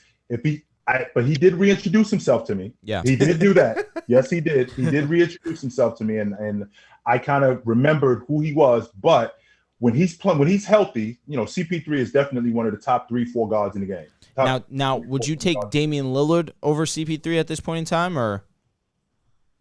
Well, he hasn't played, so. And I'm a big Dame guy. I'm a huge Dame guy. But even when Dame played this season, I mean, yeah, he started off underwhelming. shaky efficiency-wise. Chris Paul was better than him. Yeah, he was underwhelming. He had an abdominal injury all year. He did. So, But what Dame at his best, I'm having a difficult time. That's my question. Yeah, Dame at his best and Chris Paul at his best. Ooh, what's Chris Paul? Yeah, just Chris I Paul. gotta go with Chris Paul. Like, easily. I'm sorry. The OG defensive part of it makes it understandable. playmaking- That's where but the disparity but- comes in. No. I think the playmaking Dame was and the is defense a 30 at Chris and Paul's 8 best. type player. At Chris Paul's best, he clears playmaking and defense. I understand. So it's Yes, like, for because me, he takes over a game Yeah. because he's so smart. Yeah. So OG, you picking Westbrook over Brunson is to me very surprising because I think Brunson is better. But I actually want to see your live reaction to this would you rather that we did on Russell Westbrook. Because some of the players we named you can deem as very disrespectful. And did I say Jalen Brunson? I don't know. We can All check right. right now. I don't remember you So saying Jalen OG, Brunson. are you ready for this? I'm listening. Okay. And we're not getting copyrighted because it's ours YouTube, so Would please. you rather Russell Westbrook or this player? At this current point of time. Yes, and I'm not going to name high-level players, so I'm curious to hear your guys' answers. Malcolm Brogdon, Malcolm Brogdon. Jalen Brunson, Jalen Brunson. Patrick Beverly, Oh, he didn't answer. I didn't answer because I was smart. Love myself. I know, I like fit. I know, I really I know, do love fit. I know. So you fit. He's I don't a- care if there's more talent. He'll fit on every single team. I'll go Pat Bev. Monte Morris, All right. All right. Now we're getting a little. Pat Bev was the stretch for me. I'm going Russ basically every other name you throw at me from here on out. This was funny. Lonzo Ball. Lonzo. Monte Morris, by the way. Reggie Jackson, Reggie Jackson, Reggie. and I'm not thinking Reggie. twice. Tyus Jones, Tyus Jones. He doesn't turn the ball over. God, So what bad is also going because on? He's smarter than Westbrook. He doesn't turn the ball over. He makes good decisions. Tyus Jones. Tyus Jones. Tyus Jones. You're so rude. You're so rude. All right. Before you go into your little spiel, because I know you're about to. I'm not. I promise you, I'm not going to go into a spiel. But to say that Tyus Jones over Russell Westbrook, No, not just Tyus Jones. Tyus Jones is Tyus Jones. Yes, like he's emphatic about that. That's his guy. If I have to have two of them, this is my guy, and it's not a question. Yo, that was crazy. OG, this is a would you rather. So who would I rather have? I would rather have a lot of those guys over Westbrook. Not saying they're better. You said everybody for Westbrook. I'm so glad I didn't answer Brunson. You did say everybody over him, and when I think about Westbrook, he's just in a system. Again, I thought that it was going to work. We all did. We're coming up on a season where we're going to have a different. It's going to be a different outlook this year. At least I hope, because I can't see the Lakers not making the playoffs again. You're telling me being a disaster again. You're I telling can't. me. So wait, I can't see this thing being a disaster. Just OG, just to talk about it for a little bit. I was trolling you. I did not think that would work. I thought it would fail miserably. But you're lying. You're lying because you knew what I was about to say. You knew that I was about to sit here and say, we all knew it was going to work. But then when I sit here and say that I thought the Lakers I thought LeBron and AD would still backpack them to the playoffs. That's what it was. Yeah, but we didn't think it was going to work. Do you think Darvin Ham is going to fix Westbrook? It depends on if they let Darvin Ham be the coach. It can't be put Darvin Ham at the helm, but we're going to give him our playbook. No, you got to let Darvin Ham be Darvin Ham and let him coach. Okay. Because if you're not going to do that, then Russell Westbrook is going to be Russell somebody else. Westbrook is the guy who needs the basketball in his hands. Russell is the guy who needs to be turned loose. That's who he needs to be. And if he can do that, he can be effective. The problem is Russ was yanked in and out of the lineup. He didn't know exactly what his role was. He didn't know exactly what he was doing. And that's why he looked the way he did. And in spite of that, he still led them in rebounds, blocks, assists, and steals on top of all of that. So if he could get himself in a position where you could turn Russ loose again and let him be Russ, I think that you're going to see a different Russ. This may sound like an egregious question because Russell Westbrook is a Hall of Famer, first ballot for sure.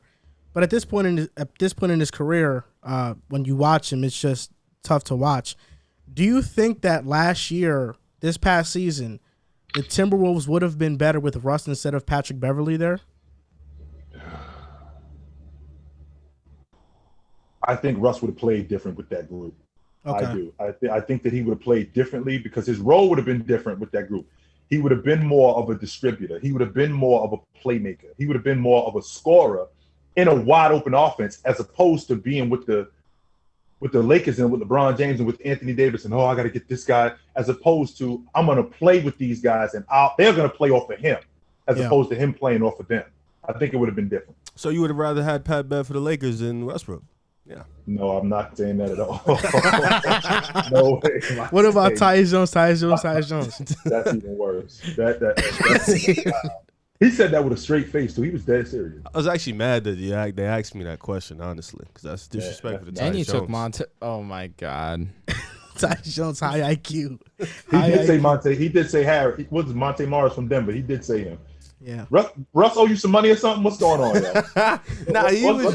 He was just so bad in that system, man. It's really like it's tough. It was tough to watch at the time. He did like the stats were cool, but like when you really watched him, it was like, damn, bro, like how do you fall off this bad? So we'll see though. New system, Darvin Ham, whatever. Yeah, he did lead the Lakers in rebounds and assists, but who else was gonna do it? I mean, when AD missing half the year. He's playing 65 games this year. Please stop with the 65. He's playing 65. We're manifesting. We're speaking it out into the world. If he plays 65 games, the Lakers are a top 3 seed, and he's the league MVP. He needs to. Whatever. He needs that to. Would he get needs to me play going. that KG clip every time he's in the gym. You saw he was talking crazy. He wasn't talking crazy. He was talking motivation. The quote came off crazy. Say? KG was talking about how AD needs to be an MVP, needs to be back. Like he want to work with him. He basically gave a motivational speech. They just put KG talking crazy at the bottom. Sign me the hell up. But he said some real stuff. The Knicks signed Jalen Brunson to a 4-year, $104 million deal. Sick. We're talking about this again. And man, this is a steal. I Steal. think the Knicks hit a home run with this signing. What was it supposed to be? 127? Wait, No, it was 110. No, I'm saying what was it? Oh, you're right. It was supposed to be 110. I apologize. This was a steal from somebody who only 3 teams wanted. You stole them. Yeah, from those other 2 teams, absolutely. I'm just Who are the Absolutely. other two? It was Dallas and Miami jumped in the conversation. They jump in every conversation. You didn't really steal him because Dallas didn't even make a play for him. They said you could have him. You straight. Yeah, one day offer him $21 million a year, something like that. I think that's They like did. 5-6 less. The original contract was, I think, 55 for 4. And that was before the season started. He said, hold that, and then I'm going to play out this existing contract. And he bet on himself. And it worked. He won. Yeah. It worked. And then he went to New York, and they offered him the deal that they offered him, and Mark Cuban let him walk out the front door, which I hate that logic. And the reason why I hate that logic is because it's such bad business. Yeah. A guy like Jalen Brunson, you could get something for him. You could have got something good. Just like when Boston let Kyrie Irving walk out the front door. Was Kyrie Irving good for what they were doing in Boston? No. But what I'm not going to do is I'm not just going to let him walk out the front door. I'm going to get something for him, whether it's a second, whether it's 2 1s, no matter what it is. I'm not just going to let him walk out the front door. And I think that it's bad business when you let guys of that talent just walk out the front door. I still got to see what the fit is with him and RJ because I don't think he passes enough for me. But we're going to find out. Yeah, if the Mavericks want Evan Fournier, we're more than likely willing to give him up for sure. Dude, this one fly is going to be the star of the show today. He just I know. keeps The camera flying really all can't over even the see the place. flies Oh, either. We it's can just see pissing the me fly. off. Yeah. So, OG, you're questioning the Brunson fit. I'm going to give my spiel first because I'm hoping to change your mind. I know that Riv is fixated in his ways. I know that Drew lost cause too. Damn. So, I have to. What's first crazy of is all, my notes are the complete opposite of what he's saying. I want to actually answer some questions about Brunson. So first off, talking about he's overpaid. His contract ranks 15th in value currently, and it's 16th annually.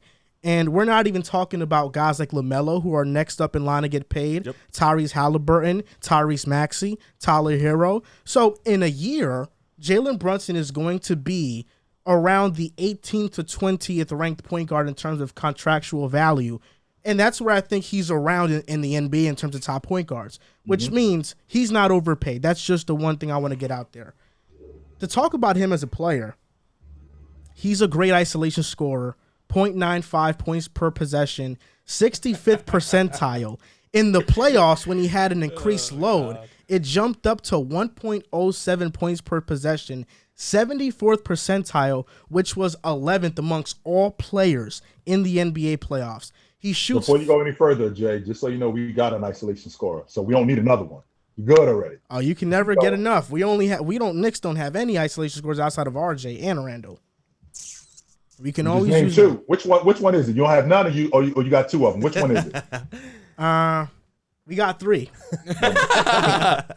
So he shoots 51% from 4 to 14 feet. He's one of the best finishers at the point guard position. Although he's 6'1", he plays bigger than his size. He takes calculated dribbles. I'll give him credit He's for that. purposeful. He's crafty. He has amazing footwork. He can play in the post. And he's an elite corner three-point shooter. I mean, last year he shot 47% from there. The season before shot 51% from there. So if RJ wants to ISO Rando, you got a knockdown shooter in Brunson in corner three, something that PG Tucker, he's the best at. Brunson's not far behind. I'm telling you that. And he's one of the best finishers in the league. 90th percentile at finishing around the rim. For somebody that's 6'1" is amazing. And one of the best floaters in the NBA. Also, one of the best, players that do that shot. The biggest question, though, with you, OG, that you've talked about is that the playmaking aspect. And that's a valid concern. The assist numbers don't look great. That's because Luka dominated the ball. Does Luka make Brunson more efficient? Yes. Does Luka generate open looks for Brunson? Yes. But they have clashing play styles. And Jalen Brunson, with an increased on-ball role, not only do his points look significantly better, so do his assists. In 17 games in December, when Luka missed significant time, he averaged 20 points per game, 7.5 assists, 4 rebounds, shot 49% from the field, and 35% from 3. So in that sample size, 20 and almost 8 assists per game is somebody who I think can be a very good playmaker. Now in New York with R.J. Barrett, with Julius Randle, that pick and roll dynamic can be good. R.J. finally has the best facilitator he's played with since coming into the NBA. And in the playoffs, in 3 games without Luka, you have Jalen Brunson averaging 31 points per game, 5 rebounds, 5 assists.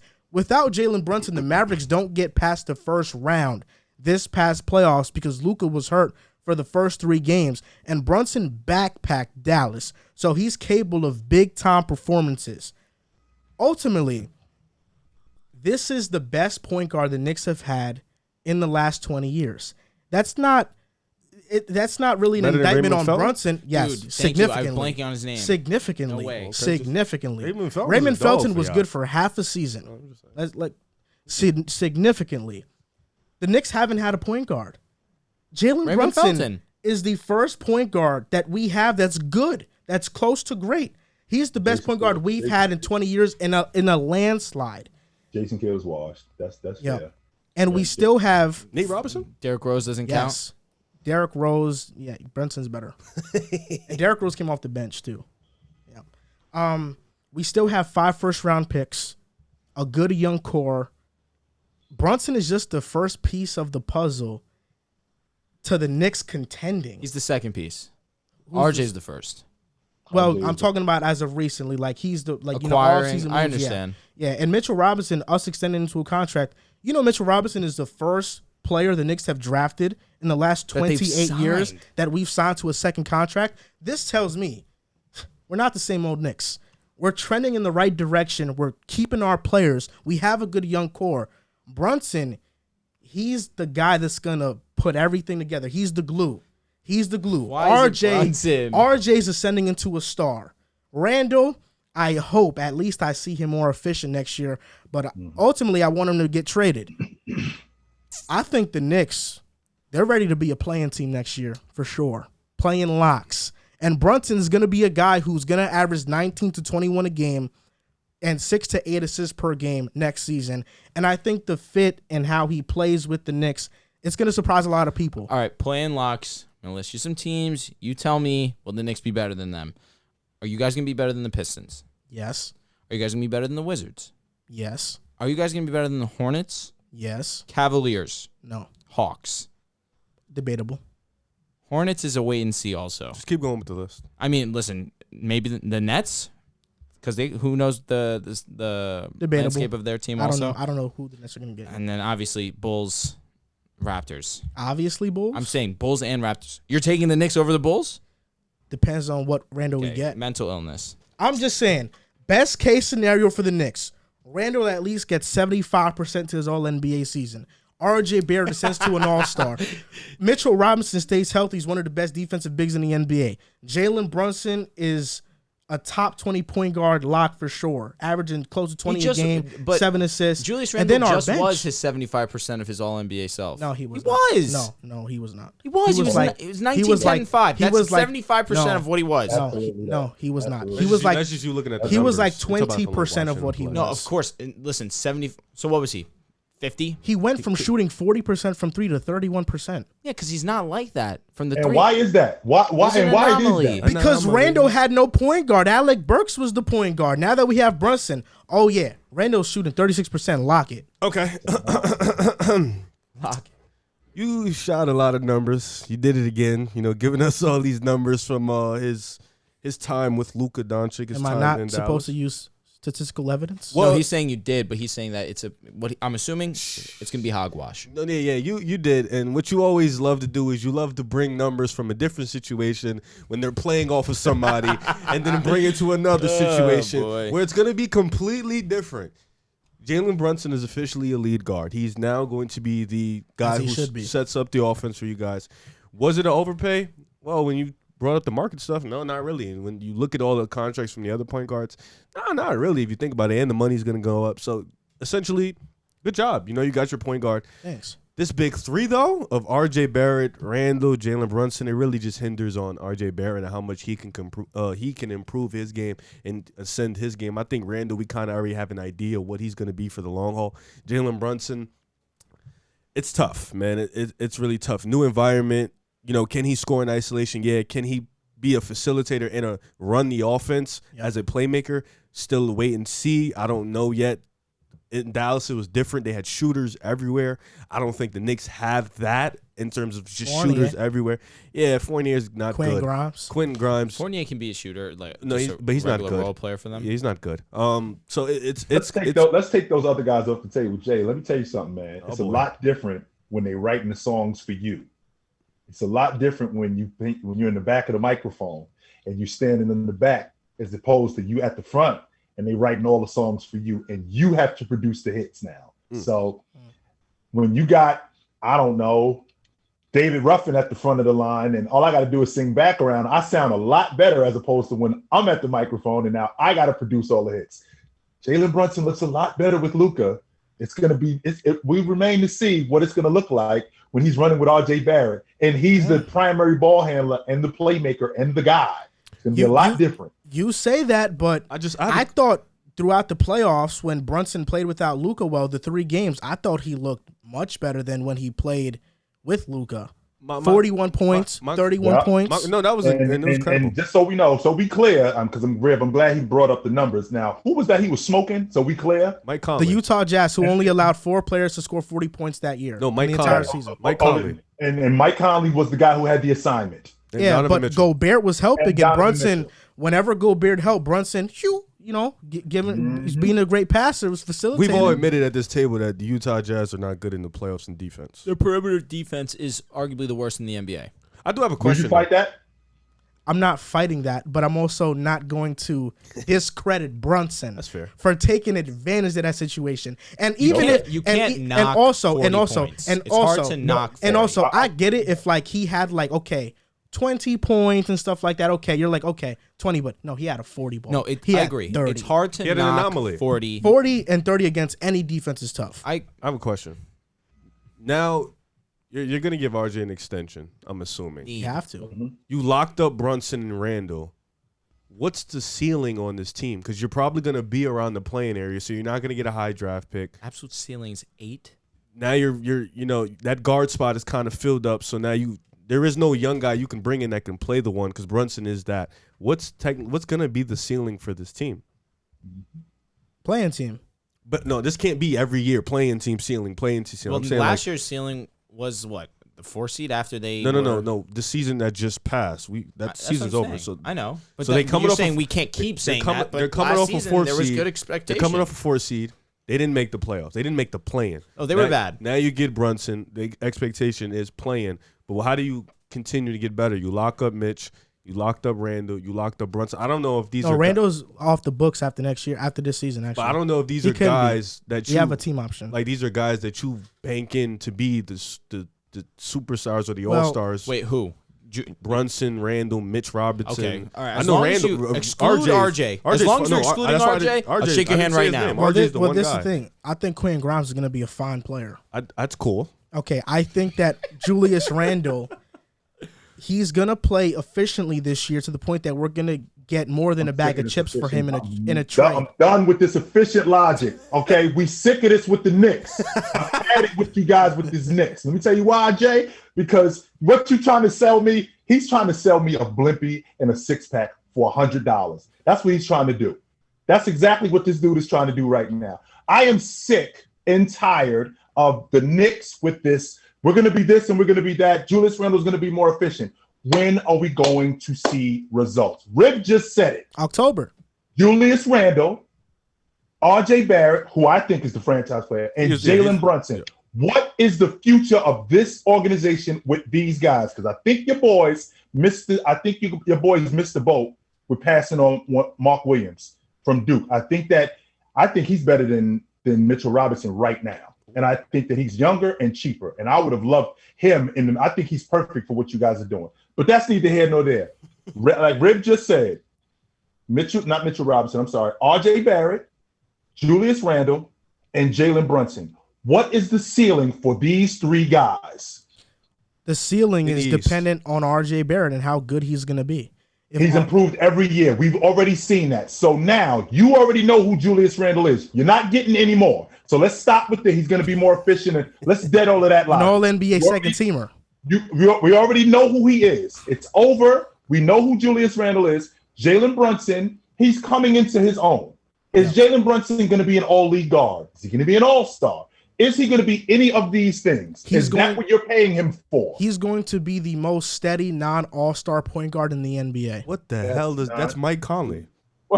Nah. Mike is Conley, literally is Mike Mike Conley, Conley right? bad?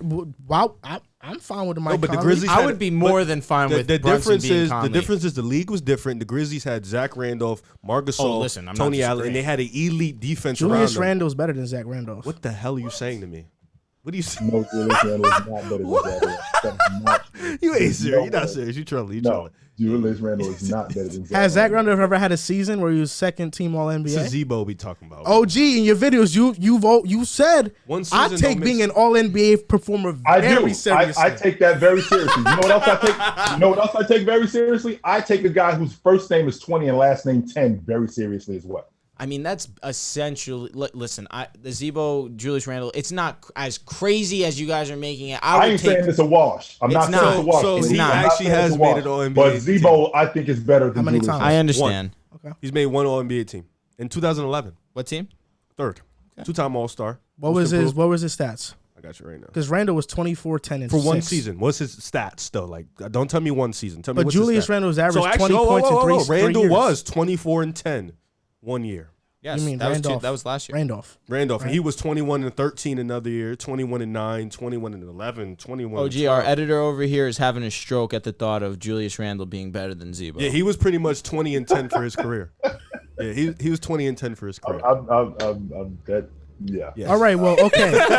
it's not like OG said, it's not a wash. It's not a wash. I would take Zebo, but it's not It's crazy. not a I think it's pretty clean, though. Fair. So if I have my Mike Conley and Randolph, and now RJ ascends to a star, what are we talking about here? No. Look. I think what you're doing, Riv, is that you want me to look. When I drive, I look at the first red light that's ahead of me. I don't really pay attention to the second one. That's the Knicks' up. problem. See, but that's how you get into car accidents. No, You got to think 2 steps ahead. That's how you get into car accidents. No, I'm sorry, you just put yourself in that situation. I want you to look at the East, and I want you to look at the Bucks. Giannis is 26 years old. I want you to look at Tatum and Brown, 24 and 25. Then I want you to look at Miami. Jimmy Butler's probably the one guy that's old. And I want you Okay, to look what's at the East. what's the alternative though? The alternative is start over and No, just build around RJ. Start over and rebuild, tear the team apart? This think is you're what it still- should I have think started you're still with. in Listen, rebuild. this is essentially what I was going to say. The Knicks are starting to build a foundation. We've been asking the Knicks for years now, find a starting point and go from there. And we did. Their starting point is RJ Barrett. Yeah, Fair. we have Now- young players. Now we they're have starting nice to vets. figure it out. Me personally, You just traded your vets. We spoke. You just traded your vets. You still have Fournier, What else? Randall counts as a vet. Derrick Rose He's is on the team. 27. Derrick Derrick Rose. Rose is a good vet. So my point being is, I would have liked to use those picks, as we've spoken about earlier, on Dejounte, because then he provides you more defense, a little more size. What's the But- ceiling with Dejounte on our team? I'm though? not saying it's a ceiling. I'm just saying this is how Are we not start. in the same place? Let me finish. This is how we get to where we want to be as the Knicks in building a firm foundation around RJ Barrett. Because right now, if we're the Knicks, we got to be thinking this is our guy that we have to build around. I'm the glad whole you mentioned point that. is that we have Brunson. He got signed for a little bit more than $25 million a year. Now we have a plethora of picks. We still have a little bit of time, but we need to maximize this window where we're not paying top dollar to RJ Barrett, who is our franchise Maximize piece. what window?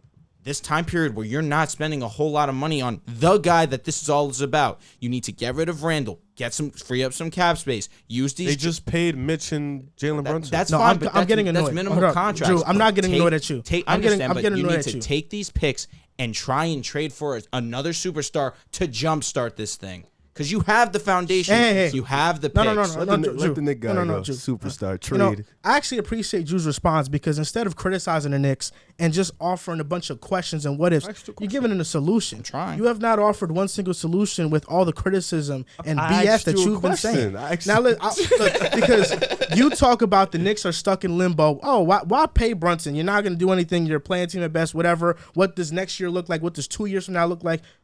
Hello, you are a Chicago Bulls fan. You guys are not in contention to go to the championship. I wouldn't even put you as a top 4 team to go to the conference championship. Does that mean that you guys should just blow it up? Don't say a word. Does that mean that you guys should just blow it up because you are not a contender? Are you done? I could speak now. You guys traded Franz Wagner and Wendell Carter for Vucevic. Don't say a word. Are you done? I could speak now. I can give my speech. You're getting rude. Thank you. That's all I'm going to say. You're getting rude. The first step in rebuilding is get the pieces, get the front office, get the coach. Then the next step is be relevant. One of the hardest steps is go from relevant to perform. Championship contender. Okay. We just got to relevant last year after 5 years of rebuilding. So it takes some time. You are still in rebuilding. We just were the 4th seed the year before. Let him finish. Let me do my speech. But hold on. Before no, because I'm getting tired of it. Because the Knicks became relevant. For a year. The Knicks were relevant. No. Can I finish? I know, that's crazy. The off-season happened and we made the wrong moves that pushed us back to irrelevance. And now the Jalen Brunson move is a move to get relevant again. But my thing is, like I said, it goes from Jalen Brunson's the one that's doing this. Get the FO, get the GM, rebuild, then become relevant. Relevant is more than a year. You had a 1-year wonder. You weren't relevant. You just had a funky year. Then you came back to reality and you weren't good again. That's the reality of what your team is. Because people were overlooking you guys last season. Yeah, they weren't overlooking. When they saw the Knicks, they said, all right, we got to turn it up. The point is you have to be relevant for a couple years. And it takes time to go from relevance to a championship contender. It takes a long time. What's the ceiling of your Bulls, though? You didn't answer that. Whoa. Let's get back on the Knicks. Let's continue with the Knicks. Let's get off the Bulls. Continue with the Knicks because y'all have 4 straight 50-loss seasons. So y'all were never relevant. You weren't relevant for a long time. Y'all had 4 straight 50-loss seasons, and you have 1 year where you made the playoffs, and then you go back to being in the lottery. So let's get back on the Knicks. Continue. I'm sorry.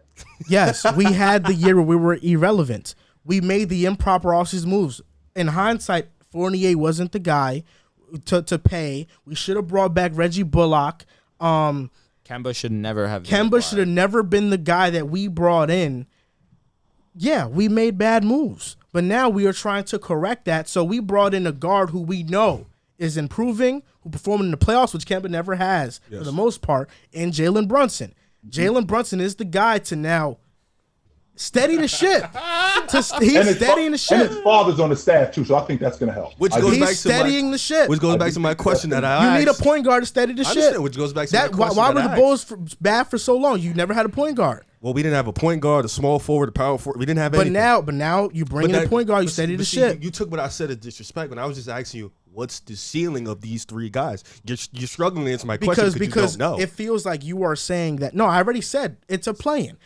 We can lock a playoff. The ceiling is a play-in. I'm talking about for this big 3. The ceiling is a play-in. This upcoming season, I think we could be the 7th seed. That's the ceiling. That's the ceiling. That's all I was asking. That's the ceiling. No, but you were implying was, why even make these moves when you should just rebuild because you are not going anywhere? Oh, I'm sorry. That's what you were implying. I apologize. I didn't mean to imply that. But don't bring up my team when we're better. What do you have? 11 picks in the next 7 years, correct? That's Possibly. what you've told me. You could have 11 picks in the next 7 years. We have 11 first-round picks, 11 second-round picks in the next 7 years. Which is why I say you have RJ, you have Jalen Brunson, you have these picks. Trading for a star is easier said than done. I don't disagree. Dejounte was just so... Somebody has to want to go play. I don't disagree. Dejounte was just so written in the stars that it hurts. And then there's rumors of them being interested in Donovan Mitchell. I'm out on that. I don't want now they have Brunson. I don't want a Brunson They would have Mitchell the smallest backcourt. Exactly. It'd be the smallest backcourt in the history of the game, maybe. Well, yeah. Doesn't defend. Exactly. All I want is RJ taking the next step this year. That's it. If RJ takes that next step with Jalen Brunson being a steady point guard, he's the captain. You can lock it. RJ's going to be really good next season. He just has to be consistent. That's really it. He was nothing but consistent. And have you given up? You've given up on your boy Cam Reddish? There's no hope for him? You guys won't play him. What if we do? Nah, he was getting. I still don't understand why he's not in the rotation. He does. He's not in the rotation. rotation. He was getting minutes before. But right as he got hurt, he was getting minutes. This offseason, every Knicks fan last year was frustrated. We were frustrated because we started Alec Brooks at point guard instead of starting Emmanuel quickly when we should have done that. Obi Toppin, for the most part, didn't get any minutes. He needs burn.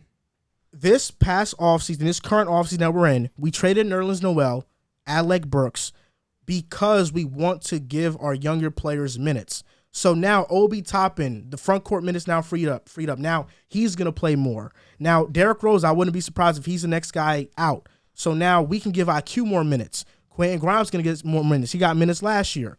So all I'm saying is that we have good young players. We have a lot of assets for the future. I agree. Which we can potentially package up to get a star. We're not like the same old Knicks where we're capped out and we have no picks in the future. That's what the Knicks have always been. We don't know that yet. No, we do know that because it's a fact we have assets. Yeah, but you can still make a bad move on the assets. No, I'm saying we can make a bad move, but I'm saying in the past, like in the 2013 to 2018 Knicks, we had no cap space and no picks to do anything. Get Melo. Yeah. And that team was solid. I mean, there's nothing to be mad about with that team. Yeah, all I'm saying is that stop sleeping on the Knicks, man. LOL. Nah, we could be sleep for this season. I'm definitely sleeping. I am optimistic for your future, which is what I've been trying to say. I'm not the highest on the Knicks this year. Agreed. I said playing ceiling, right? But guess what?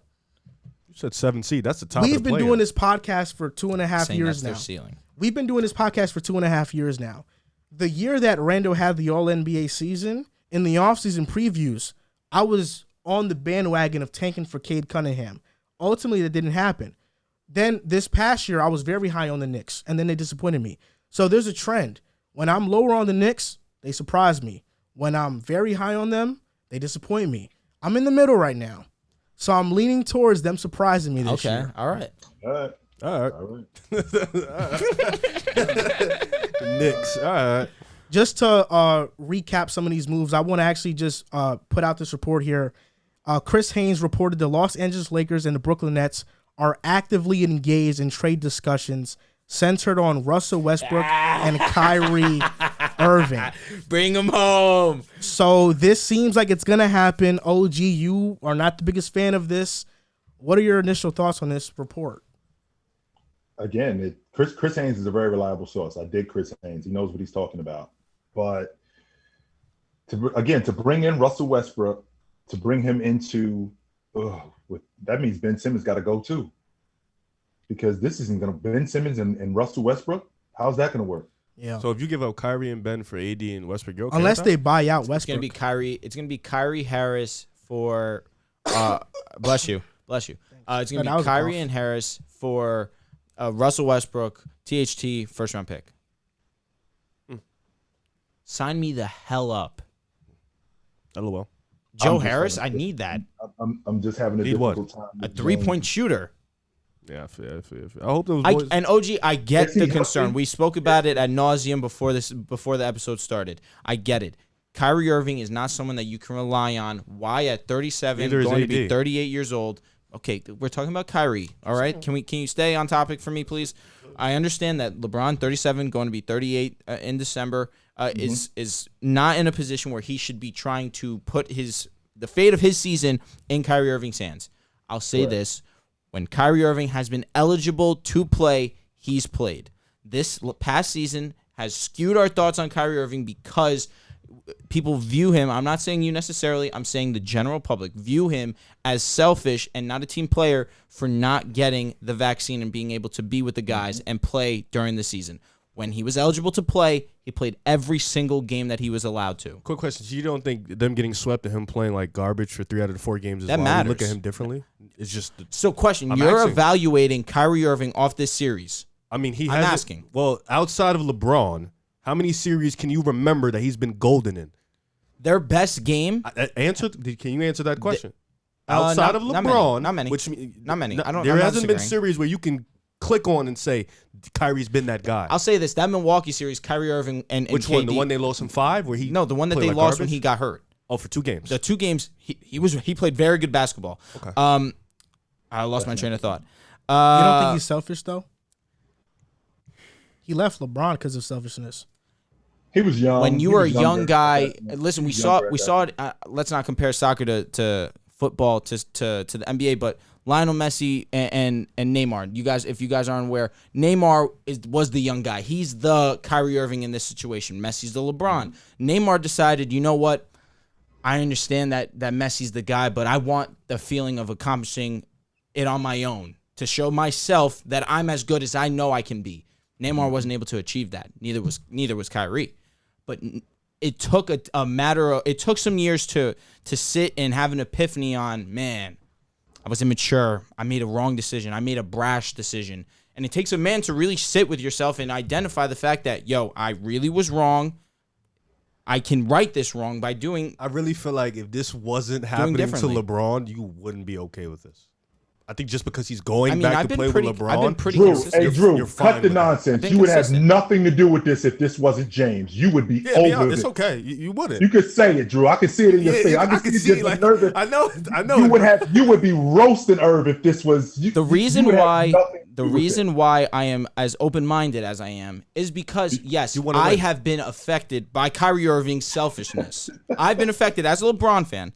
I have been affected by Kyrie Irving's selfishness. So I understand that side of, man, he backstabbed me when LeBron and I had a chance to run the league. Now, my point being is the fact that he's coming full circle.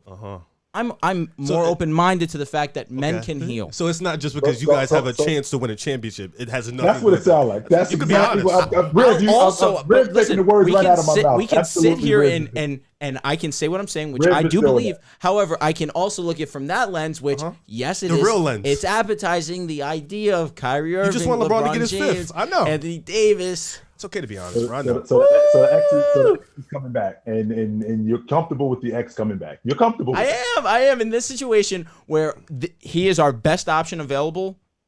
100% sign me the hell up. He's your only option. There you go. Listen, I've been tweeting actively. At Andrew5A's, follow me if you want. I've been tweeting actively. I am very underwhelming. I'm underwhelmed and saddened by the fact that the Lakers, are not able to make moves. Seeing all these teams acquire new shiny toys, it's making me very envious. I need that shiny toy. Toscano Anderson. And Lonnie Walker. And Lonnie. And Lonnie. Don't sleep on Lonnie. I'll tell you what. Man. I don't like that. My point being is, this can be that shiny toy that I have and I can hold on to. I need it. I need it bad. This is crazy to me. Kyrie Irving, LeBron James, AD, you won't hear me shut up. I promise. You don't need it. You don't need it. Well, I don't need 100%. You don't need AD, LeBron, and I don't Kyrie. care who you guys get. Really? I don't. Really? I legit don't. Then the Warriors would be in that team? Yeah, I'm gonna stand on it. You got to go out there and actually beat us. You got to go. First of all, you got to show up. Last time we played, when we matched up, when it mattered most, what happened? I'm asking. LeBron and AD? Yeah, correct. Right. The team when I came to Golden State, we won. I'm sorry. When it mattered most, what happened? In 2016? No, what are you talking about? Easy. I'm talking about the plan. Oh, when Steph was by himself? That team sucked. Yeah, LeBron was coming back Wiggins. off 2 games. He had, and Poole was playing too. Right, Wiggins, who's your pride and joy this season. No, Poole averaged 16 points. You just got his finals. That was the same team as the one that just won the chip. Minus Clay. Come on, Minus Clay. Wiggins was much better this year than he was last year. Andrew Wiggins. But don't act like he had no help though. You said you act like he had no help. Do you remember his statistics? Can you when forget they that walked LeBron off the court? made that shot? They were like seeing Joker 3 numbers. baskets. They were one of the worst teams ever. I was joking there, but listen. My point being is, don't sleep, because I know you're sleeping. You're sleeping. I'm just not worried. And that's a concern. We just won the chip. Why do I care? Hey, that's all. Y'all doing this to beat us. So why would I care? No duh. Yeah. So why would I care? James is gonna have to sit down with Kyrie Irving, and good luck if you can get Kyrie and AD in the same arena at the same time. Good luck. We absolutely have to sit down and we have to have a conversation, because what's not gonna happen is what happened last season again. Yeah, that's what he said. I am willing to guarantee right here today, July 2nd, 2022, if the trade occurs, there will be no issues with Kyrie Irving and the Los Angeles Lakers. Have to see what the rest of the roster looks like. I'm not saying I'm not Seth talking Curry about. might be involved in a deal. Okay, that's cool. Sign me the hell up. That's good. Oh man, that would be everything. Yeah, good luck. I need another 3-point shooter. I know. You So need everything. let me go. We don't need everything. We get Kyrie. We don't need everything. So the Lakers. role players. Let's go over the Lakers' moves this offseason. So Lonnie Walker, Yeah. 1-year deal. Took JTA from us. Damian Jones. Ew, really? Troy Brown Jr. Mm-hmm. and Juan Toscano Anderson. I'm gonna just tell you this. I watched 60 games of the Bulls. Troy Brown Jr. really doesn't. I saw you tweet he's not that. good. I saw that. He's not good at the game of basketball. That's all right. He's going to be a bench player for us. Okay, when he is your wing stopper, good luck. Stop it. He's your wing stopper. I'm telling you, it's a bad wing stopper. I'm telling So you. you were going back and forth with the Lakers Warriors thing, but the Clippers signed John Wall. So what do you think about this? What are your expectations for John Wall? So I think people expecting John Wall to return back to that all-star level just because he's joining an all-star level team is irrational. I believe John Wall, his role will be the sixth man for that Clippers team. Do you believe? I don't know if you guys believe he'll be a starter. I believe that Reggie Jackson has earned the right these past 18 months since Kawhi has been down, and he showed the Clippers that when he has the responsibility with the basketball in his hand, he can make things happen. I think he's earned that starting point guard position. And I think that with John Wall being the sixth man, John Wall is John Wall ultimately. I think that running against second units, John Wall is going to feast. He is going to play very well in that role, and he will thrive. But I don't believe that he will be that all-star level John Wall. And I believe no one should expect that from John Wall. But to speak very clearly about the Clippers, this roster is crazy. It really is scary where you have Reggie Jackson, Paul George, Kawhi Leonard, Norman Powell, Zubac on the bench. Oh, I don't know what's that roster that starting five is going to look like. But John Wall, Nicholas Batum, Robert Covington, Marcus Morris Sr., Terrence Mann. Now, you plug out Zubac, you plug in Robert Covington, there's your small ball lineup. The Clippers are so versatile with the depth that they have that they're able to play a lot of different lineups that they can use against the different teams that they play and the different schemes that they're going to face. The John Wall addition just solidifies their bench, and that role player I don't want to say role player, but I guess that he would be a role player. Six man's a role player, where he solidifies that second unit for them. And I think that the Clippers, where already they were title contenders, in some people's eyes, title favorites, John Wall only adds to that hype train. This is a team that's been looking for a playmaking point guard for a couple years now. So I think John Wall fits that mold. Like you said, he doesn't have to come in and be 20 and 10. Yeah, no. I don't think he'll start. I think Reggie Jackson, with the familiarity, he'll be the starting point guard. But it really doesn't matter who starts. It matters who plays down the stretch. And then depending on the matchup, you can flip-flop. If Reggie gets hot, he's playing. If not, John Wall's going to come in for that defense. So they can run some real nasty defensive lineups. Batum came back, so that's good. They did lose Hartenstein, who was really good for them last year, so that sucks. But it's funny to me because— He was on the Knicks, by the way. Yeah, I know. Good pickup. It's funny to me because, Clippers getting hurt in the second round really messed up because they had an opportunity to win the championship. They had an opportunity to beat Phoenix going to win the championship. This, I feel like, is the year where they can finally come around and really go out and play with a healthy squad. They've been lacking outside of the bubble. They haven't been able to be healthy, Kawhi and PG, at the same time, even throughout the regular season. So this is a team that should be one of the favorites coming out to win the NBA Finals. With this team, though, everything is coming to health. PG and Kawhi haven't consistently been on the same level in terms of the playoffs. Kawhi got hurt last year. PG went on a tear, got him to the WCF. When Kawhi was dominating, PG was struggling. So they haven't been on the same consistent page. But with a team like this that can go— you didn't even mention Luke Kennard. A team like this that can go 10, 11 deep. Brandon Boston's on the bench. Amir Coffey just got re-signed. I didn't want to go 12 deep. They can legit go 12 deep. This is a nasty team top to bottom. So I think they should be the favorites in the West. One of the favorites, at least, to win the NBA Finals. They should be the favorites, in my opinion. I think the roster's stacked. The chemistry to be determined. Nuts. And they got one of the best coaches in the league, top 3. So Reggie Jackson, to me— He's better than Nick Nurse?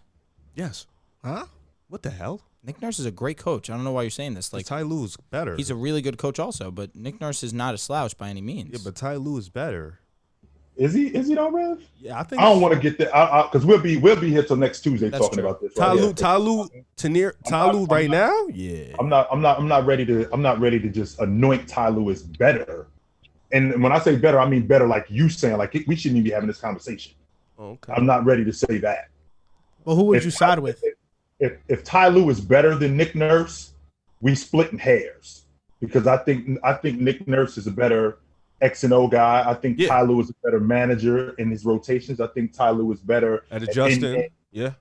At adjusting in games, even though Nick Nurse is very good at adjusting in games. Sure. I think Ty Lue is very good working the officials, which is part of coaching. That's very much what Ty Lue is good at. I also think that Ty Lue is good at adjusting when his team is going off runs. So when I think about that matchup, I'm not necessarily sure that Ty Lue is a wash, because that's what it sounds like you're saying. Well, let me apologize. I think Nick Nurse is a great coach. Yeah. So let me I think he is too. I think he's one of the 5 best coaches in the game. I don't think he's that. Okay, that's fair. If Ty Lue is better than him, I don't think it's by that much. Yes. Okay. So let me pause because I do have Nurse top 5. I have Lue top 3. So pardon me. I think Ty Lue. I only think Spo and Kerr is better than Ty Lue, in my opinion. Okay. So those would be the top 3 for me. I can get with that. I think Reggie Jackson, has he been good for the Clippers? Yeah, but I kind of feel like the playoffs kind of skewed people's image on Reggie Jackson. This past year, he averaged 17, 4, and 5, but shot 39% from the field and 33% from 3, basically. He was one of the more inefficient players at the point guard position in the entire NBA. And John Wall, like you said, this is the playmaker the Clippers have needed. Is he going to be the same defender he once was? Absolutely not. He's had too many really serious injuries to get back to that point. But could he be a better defender than Reggie Jackson? I think he can. And John Wall, for his career, has shot 38% on catch-and-shoot threes. So he can play off the ball. He's a very efficient catch-and-shoot three-point shooter. He's going to be instantly the best playmaker on the Clippers. I believe so. So I would want John Wall to start. But like you said, it's really about who finishes. I think John Wall finishes games as well for the Clippers. But this is the most stacked roster in the NBA. Yeah, there's not a roster that's better than the Clippers, and it's all going to depend on Kawhi's health, Paul George's health, John Wall's health. Reggie Jackson has been healthy the past 2 years, but he's somebody who's gotten nicked up during his tenure in the NBA, and he always usually gets injured. Didn't Norman Powell just get injured? He just got injured as well. So this has been a reoccurring issue for the Clippers, just injuries. So that's really it. But they have everything to be a championship team, including the coach. It's interesting, Jay, you mentioned that, because the question that needs to be answered with John Wall is, can he even play? We're talking about a dude in the last 3 years. He's only played 40 games. Yeah. Yep. I'm not even asking about his health. Can he play? We already know the John Wall that was 20 and 10 over 5 years, right? We know that dude, and I don't think that guy is going to be back. All right? Okay, so I think we're in agreement with that. However, what I'd like to know is, very much like with Klay Thompson, who missed 2 years. Klay Thompson's idea was, I got to show that I can at least hold up. I'm not going to get back to the elite Klay that I was in 3 months. That's not going to happen. Now you're going to throw John Wall into the mix. Can he even play? That's my issue more than anything. And you guys being football guys, you can appreciate this. They're not just handing John Wall the ball. We have a quarterback controversy here. He's going to have to come in there, and he's going to have to earn his run. They're not just going to hand him the basketball. He's got to prove that he can play. And if he does that, then we got to find run for him in the rotation. It's not just going to be, all right, you're going to take this guy's minutes. You're going to take that guy's minutes. Wait a minute. So this dynamic with John Wall, this isn't a home run. He's got a lot of proving to do in this particular situation. Not only that, but Reggie Jackson, at least in the past, has had an ego problem. OKC with Westbrook, became the man in Detroit. With the Clippers, he didn't get run immediately. He had to earn his minutes. So maybe that has gone away. But you bring in John Wall, and now there's, like you said, a quarterback controversy in this essence, a point guard controversy. Mm-hmm. How is Reggie Jackson reacting to that? How is his ego going to be affected? John Wall, how is he going to feel? You know, those type of things can ruin a team's chemistry and ultimately deteriorate it. I don't see a leader on the Clippers. I don't view Kawhi Leonard as a leader that can rally the troops. So who's going to be that guy for the Clippers? For other teams in the West, you have that. Lakers, LeBron, a Warrior, Steph. You have those type of guys. Draymond even. Yeah, Draymond. So with the Clippers, they're missing that enforcer for me, and that's why they have a stacked roster, but I don't know if they're going to go all the way. Shit is nuts. You just said that they're your title favorites. I never said that. You said they should be. He said they should be the favorites. All right. Should be. Yep. Mm-hmm. Who's your West favorite? Look, he's getting out of there. See, he knows he said that. He literally just said that. Actually, no, I didn't say that, actually. My West favorites, I'm going to wait off and see what happens in the offseason. John, were you listening? Did he say title favorites? All right, just making sure. John's always lying on my name, man. Don't listen to him. He's always lying on my name. Yeah, I mean, 12 deep is pretty nuts, though. It's amazing.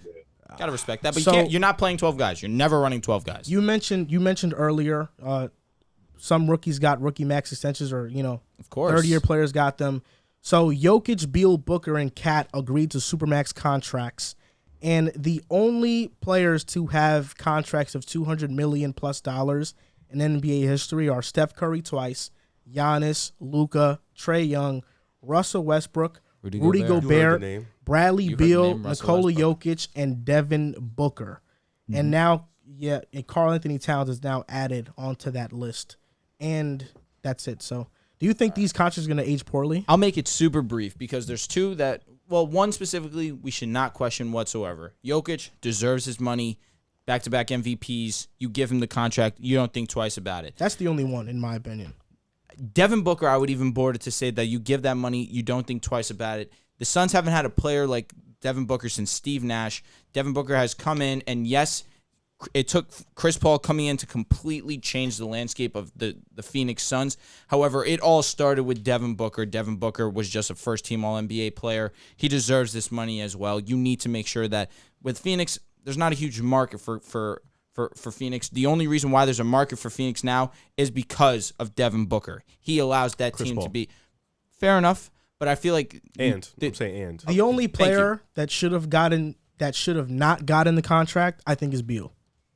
So that just goes to continue because I was going to finish that up. Thank you very much. Bradley Beal, yes, I agree with that. The only one that I can look at these contracts and think, maybe I should not have given this money is Bradley Beal, but I'm not a person to knock another man for maximizing their value. That's what Bradley Beal did. But from a front office standpoint, the Wizards are very far away from contending. Listen, the idea of Beal and Porzingis' name is really, that's about it. Skill-wise, yes, he'll give you his usual 19, 10, whatever he's averaging. My point being is the roster as a whole is not one to contend in an East that's only gotten better over these last couple of years. The Wizards are going to look at this deal and just think, yes, we had no choice, but ultimately it's going to be a waste of over $200 million. For me personally, the Joker, I think we can all agree, deserve that money, 2-time MVP, all that good stuff, one of the best players in the NBA.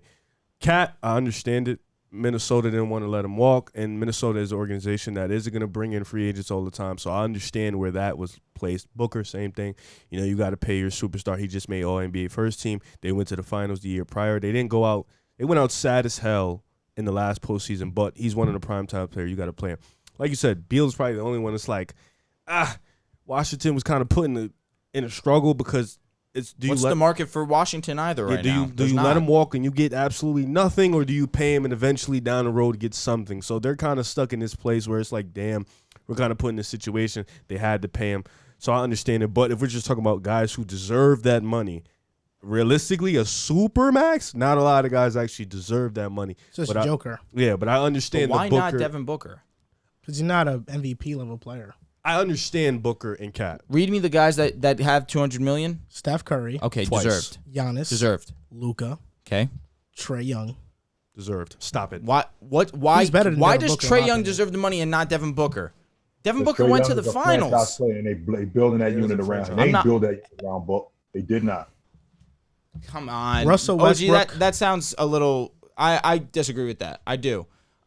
Devin Booker is the piece that without Devin Booker, they're not anywhere near the team that they are. Yes, CP3 is the general of the team. He's the one that gets everyone on board, but ultimately, without Devin Booker, the skill level significantly drops off. Is Devin Booker a franchise player? Yes. All right, then it's fair. Then it's a fair deal. Russell Westbrook.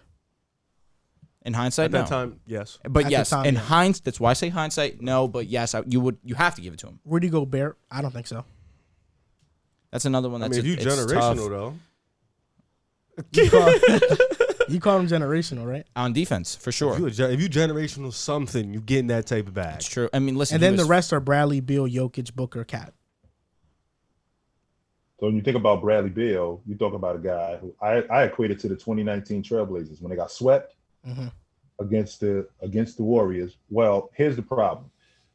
This is as good as it's going to get for this group. So it's time to move off of somebody and maximize this. Well, rewind to the Washington Wizards when they lost to the Boston Celtics in the semifinals. That's it. That's all you're getting.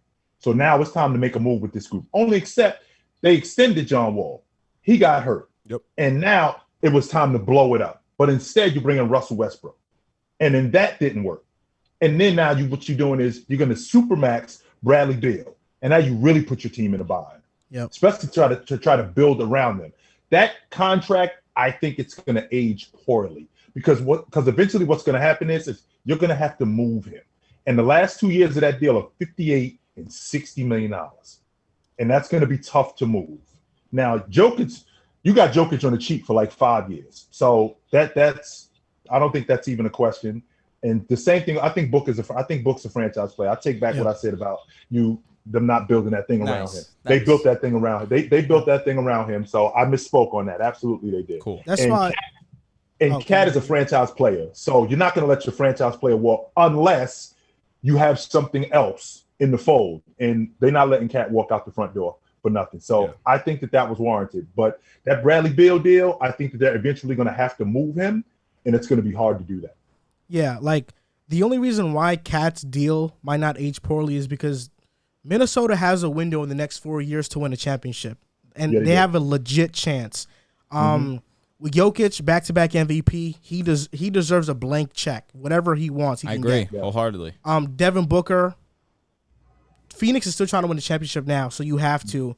But with Bradley Beal, like he's won 3 playoff games in 5 years, and really, what's the Wizards' direction? You're gonna have a dynamic duo of Bradley Beal and Porzingis, and then what else are you doing?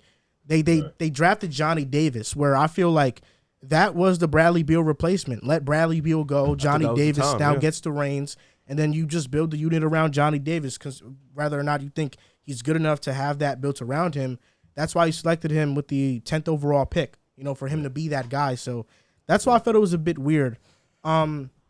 3 moves that you liked in free agency that were under the radar, not big splashy ones. I'll start with you, Drew. All of mine are re-signings.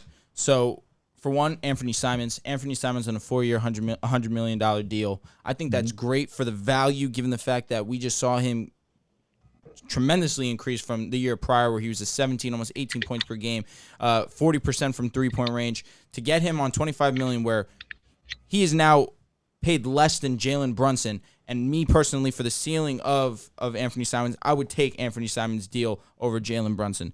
Number 2 is going to be Marvin Bagley. Marvin Bagley re-signed to the Pistons because this was the first location. Well, he's only been on 2 teams, but this was the first time where we really saw Marvin Bagley get comfortable in an offense. And whether that has to do with Cade Cunningham or not, which 100% it does have to do with Cade Cunningham, we actually saw Marvin Bagley have success. To bring him back on a team-friendly deal, 3 years, $37 million, that's nothing. And lastly, ironically, to bring this show full circle, Tyus Jones. Tyus Jones re-signing for a 2-year, $30 million deal. The way that he was able to fill that role when Ja was injured and not in the lineup, he fit in very seamlessly because he is a natural playmaker. And he fits what the Grizzlies are going for. And for him to come back on a very team-friendly deal and him not to leave and keep the chemistry that they have going on, keep that Ja safety blanket, I love that deal. All right. For me, number 1, Oladipo, re-signing with Miami. I thought that was a really huge move. Somebody who, he didn't – offensively, he looked like he didn't fit in at the moment, but in the playoffs, you saw him defensively, was a lockdown, defended him for them. One of the guys that definitely checked the other team's star, and he played really well. His shot selection was a little streaky at times, but the defense you can see is still there. For sure. So I like that move for them to keep the guys in that culture, keep somebody who fits that culture. For me, that's a good move. Number 2, Gary Payton going to Portland. I thought that was a huge move, and I like the move. I like the moves in general Portland is making, but getting a guy who can defend that Gary Payton's, and it may not be for 30, 35 minutes, but just for 15, 20 minutes, make another star player's annoyance, and guy who can sit next to Dame and just defend at a high level. He's a good cutter. He hits corner threes that you love to hit at a good rate. Great team player. Great team player. He just won a chip, so he's coming in with that mindset that he just right now he wants to prove himself and he wants to win. I like that move. And then Otto Porter to Toronto. Surprisingly, these are all Golden State moves, but I feel like the Raptors need a guy who can come off the bench, hit threes, defend. He fits their lineup of all wings, no bigs, and he can come in, space the floor, defend. And he's a high IQ guy, so Otto Porter for the Raptors for me. You don't like Damian Lee to Phoenix? I hate Damian Lee, and I'm glad he's gone. So my 3 moves, PJ Tucker to the 76ers. Had to know. You knew that was Had coming. to know. The 3-year deal, I'm not the biggest fan of. He's going to be like 40. By It's the time because that of happens. business endeavors, I believe. That's why he was so interested in having that third year. Yeah. So PJ Tucker, of course, the best corner 3 and deep 3-point shooter. Grant or Williams, whatever. bro. He's better than Grant, respectfully. No, He's a better isn't. he's I'm a better taking defender Grant. than Grant. I'm taking Grant, and my boy John Tortorelli over here. He definitely allowed me to feel very strongly on that. Well, now PJ is going back to play with James Harden. They're building that Houston thing back up. They signed Daniel House as well. I'm telling you, the James Harden revival's coming back this year. They might as well without fire a Doc doubt. and bring in Mike. It's going to happen. JaVale McGee to the Mavericks, I thought was a huge, big-time move. Very I well thought said. that rebounding and like an interior defender was their biggest need in the playoffs last year, and a rim runner. I think JaVale McGee is a really good rim runner, and now it allows Christian Wood to play the 4 and not have so much responsibility as the 5. Do I still think Christian Wood is having that big-time year? I definitely do. I think Christian Wood's going to be very good next to Luka, and I thought this JaVale McGee signing was good. And then Bruce Brown to the Nuggets. 2 years, $13 million. He improved as a 3-point shooter to the point that he shot 40% from there last year. He's a very good defender. He's a very great cutter. Just imagining him cut and playing with Jokic, I think is a match made in heaven. And them also getting KCP to now they're going all in on surrounding Jokic with players who can hit threes and defend at a high level, because that was clearly their problem this past year. So I think those were 2 big-time moves by Denver. Word. I can get with that. Sure. I'm a big time. I'm a rotation and energy guy, because I think those guys are the difference in you winning and losing. So I'm digging the Bulls bringing back Derrick Jones Jr. I think that him being on that roster and him giving them that added guy on the wing who can play in transition and who also can defend. I think he's perfect for what they're doing, and to give both Zach LaVine and DeMar DeRozan some much needed rest. I think he helps them out. And another guy in Chicago is Andre Drummond. I think that he's huge for what they were doing. Him going to that roster and helping out Vooch, because Vooch is exactly what he needs. That dirty work guy that he doesn't have, that who can score. Drummond can score when he needs to. So I like that. I don't think Steve Nash used him nearly as much as he could have. He's the meat and potatoes guy that you guys actually need. And the one that I thought was a big deal, which was a steal, and this is Riv's guy, is my man Divinchenko going to the Warriors. That was huge. That was crazy. That was to huge. see. Divinchenko to the Warriors. Divinchenko is a winner. He won at Villanova. Not only did he start, he was a winner at Villanova. He gets to the pros. He's a starter on that Milwaukee Bucks team that's going to the NBA championship before he tears up his foot. So he's one of the better D3 guys in the game. I think him playing with that Warriors team, he's going to be really good with them, no doubt about it. And it shows a lot about him that he didn't stay in Sacramento. Like when he got traded to Sacramento, he instantly hated it. He didn't want to be there.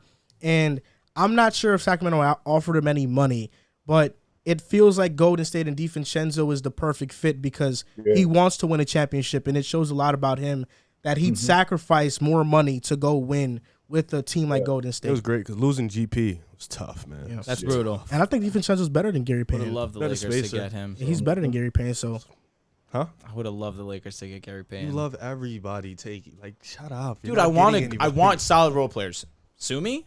Look at your money situation. You're getting nobody. Gary Payne, how much did you get signed for? 28? Really? 3 years, I'm assuming? Yeah. Okay. I also didn't mention this, but this is a good move too. Joe Ingles for the Bucks. Last year, backup point guard was the problem with George Hill. I'm shocked. I feel like we just spoke about that. Joe Ingles defensively doesn't offer much, and he just tore up his ACL, so that's even Spacing, worse. though. But as a spacer, as a playmaker. playmaker, coming off the bench with Bobby Portis and them running in the pick and roll, I think that's very huge for them, and I think that's what the Bucks needed, a secondary playmaker off the bench, and he's that. He's a point guard. He's a 6'7" point guard. Yep. Could always use that. This gonna. What'd you say, OG? Yeah. This gonna do it for episode 192 of the Pick a Side podcast. We want to shout you out, OG, for being on the show. It's always a fun time when you're on here. Pick a side, OG, man. Absolutely, brother. I feel it. I like I said, there's a lot of people that talk basketball, and there's a lot of people that I don't listen to. But when you guys call, I have no problem coming through. No doubt about it. You guys know what you're talking about. OG, is there anything you want to shout out before you go? Shout out to you guys. Shout out Thank to you. Pick a Side. Shout out to Pick a Side, man. These guys, they know what they're talking about. They definitely know what they're doing. I'm I'm on YouTube at Chilltown Hoops if you want to come check me out. And as you guys know, I'm on TikTok, Chilltown32. So if you guys want to come check me out, come through. But other than that, man, take it light. Take it. Thank you, OG. We appreciate it. Thank you guys for listening and or watching, and we'll see you next time.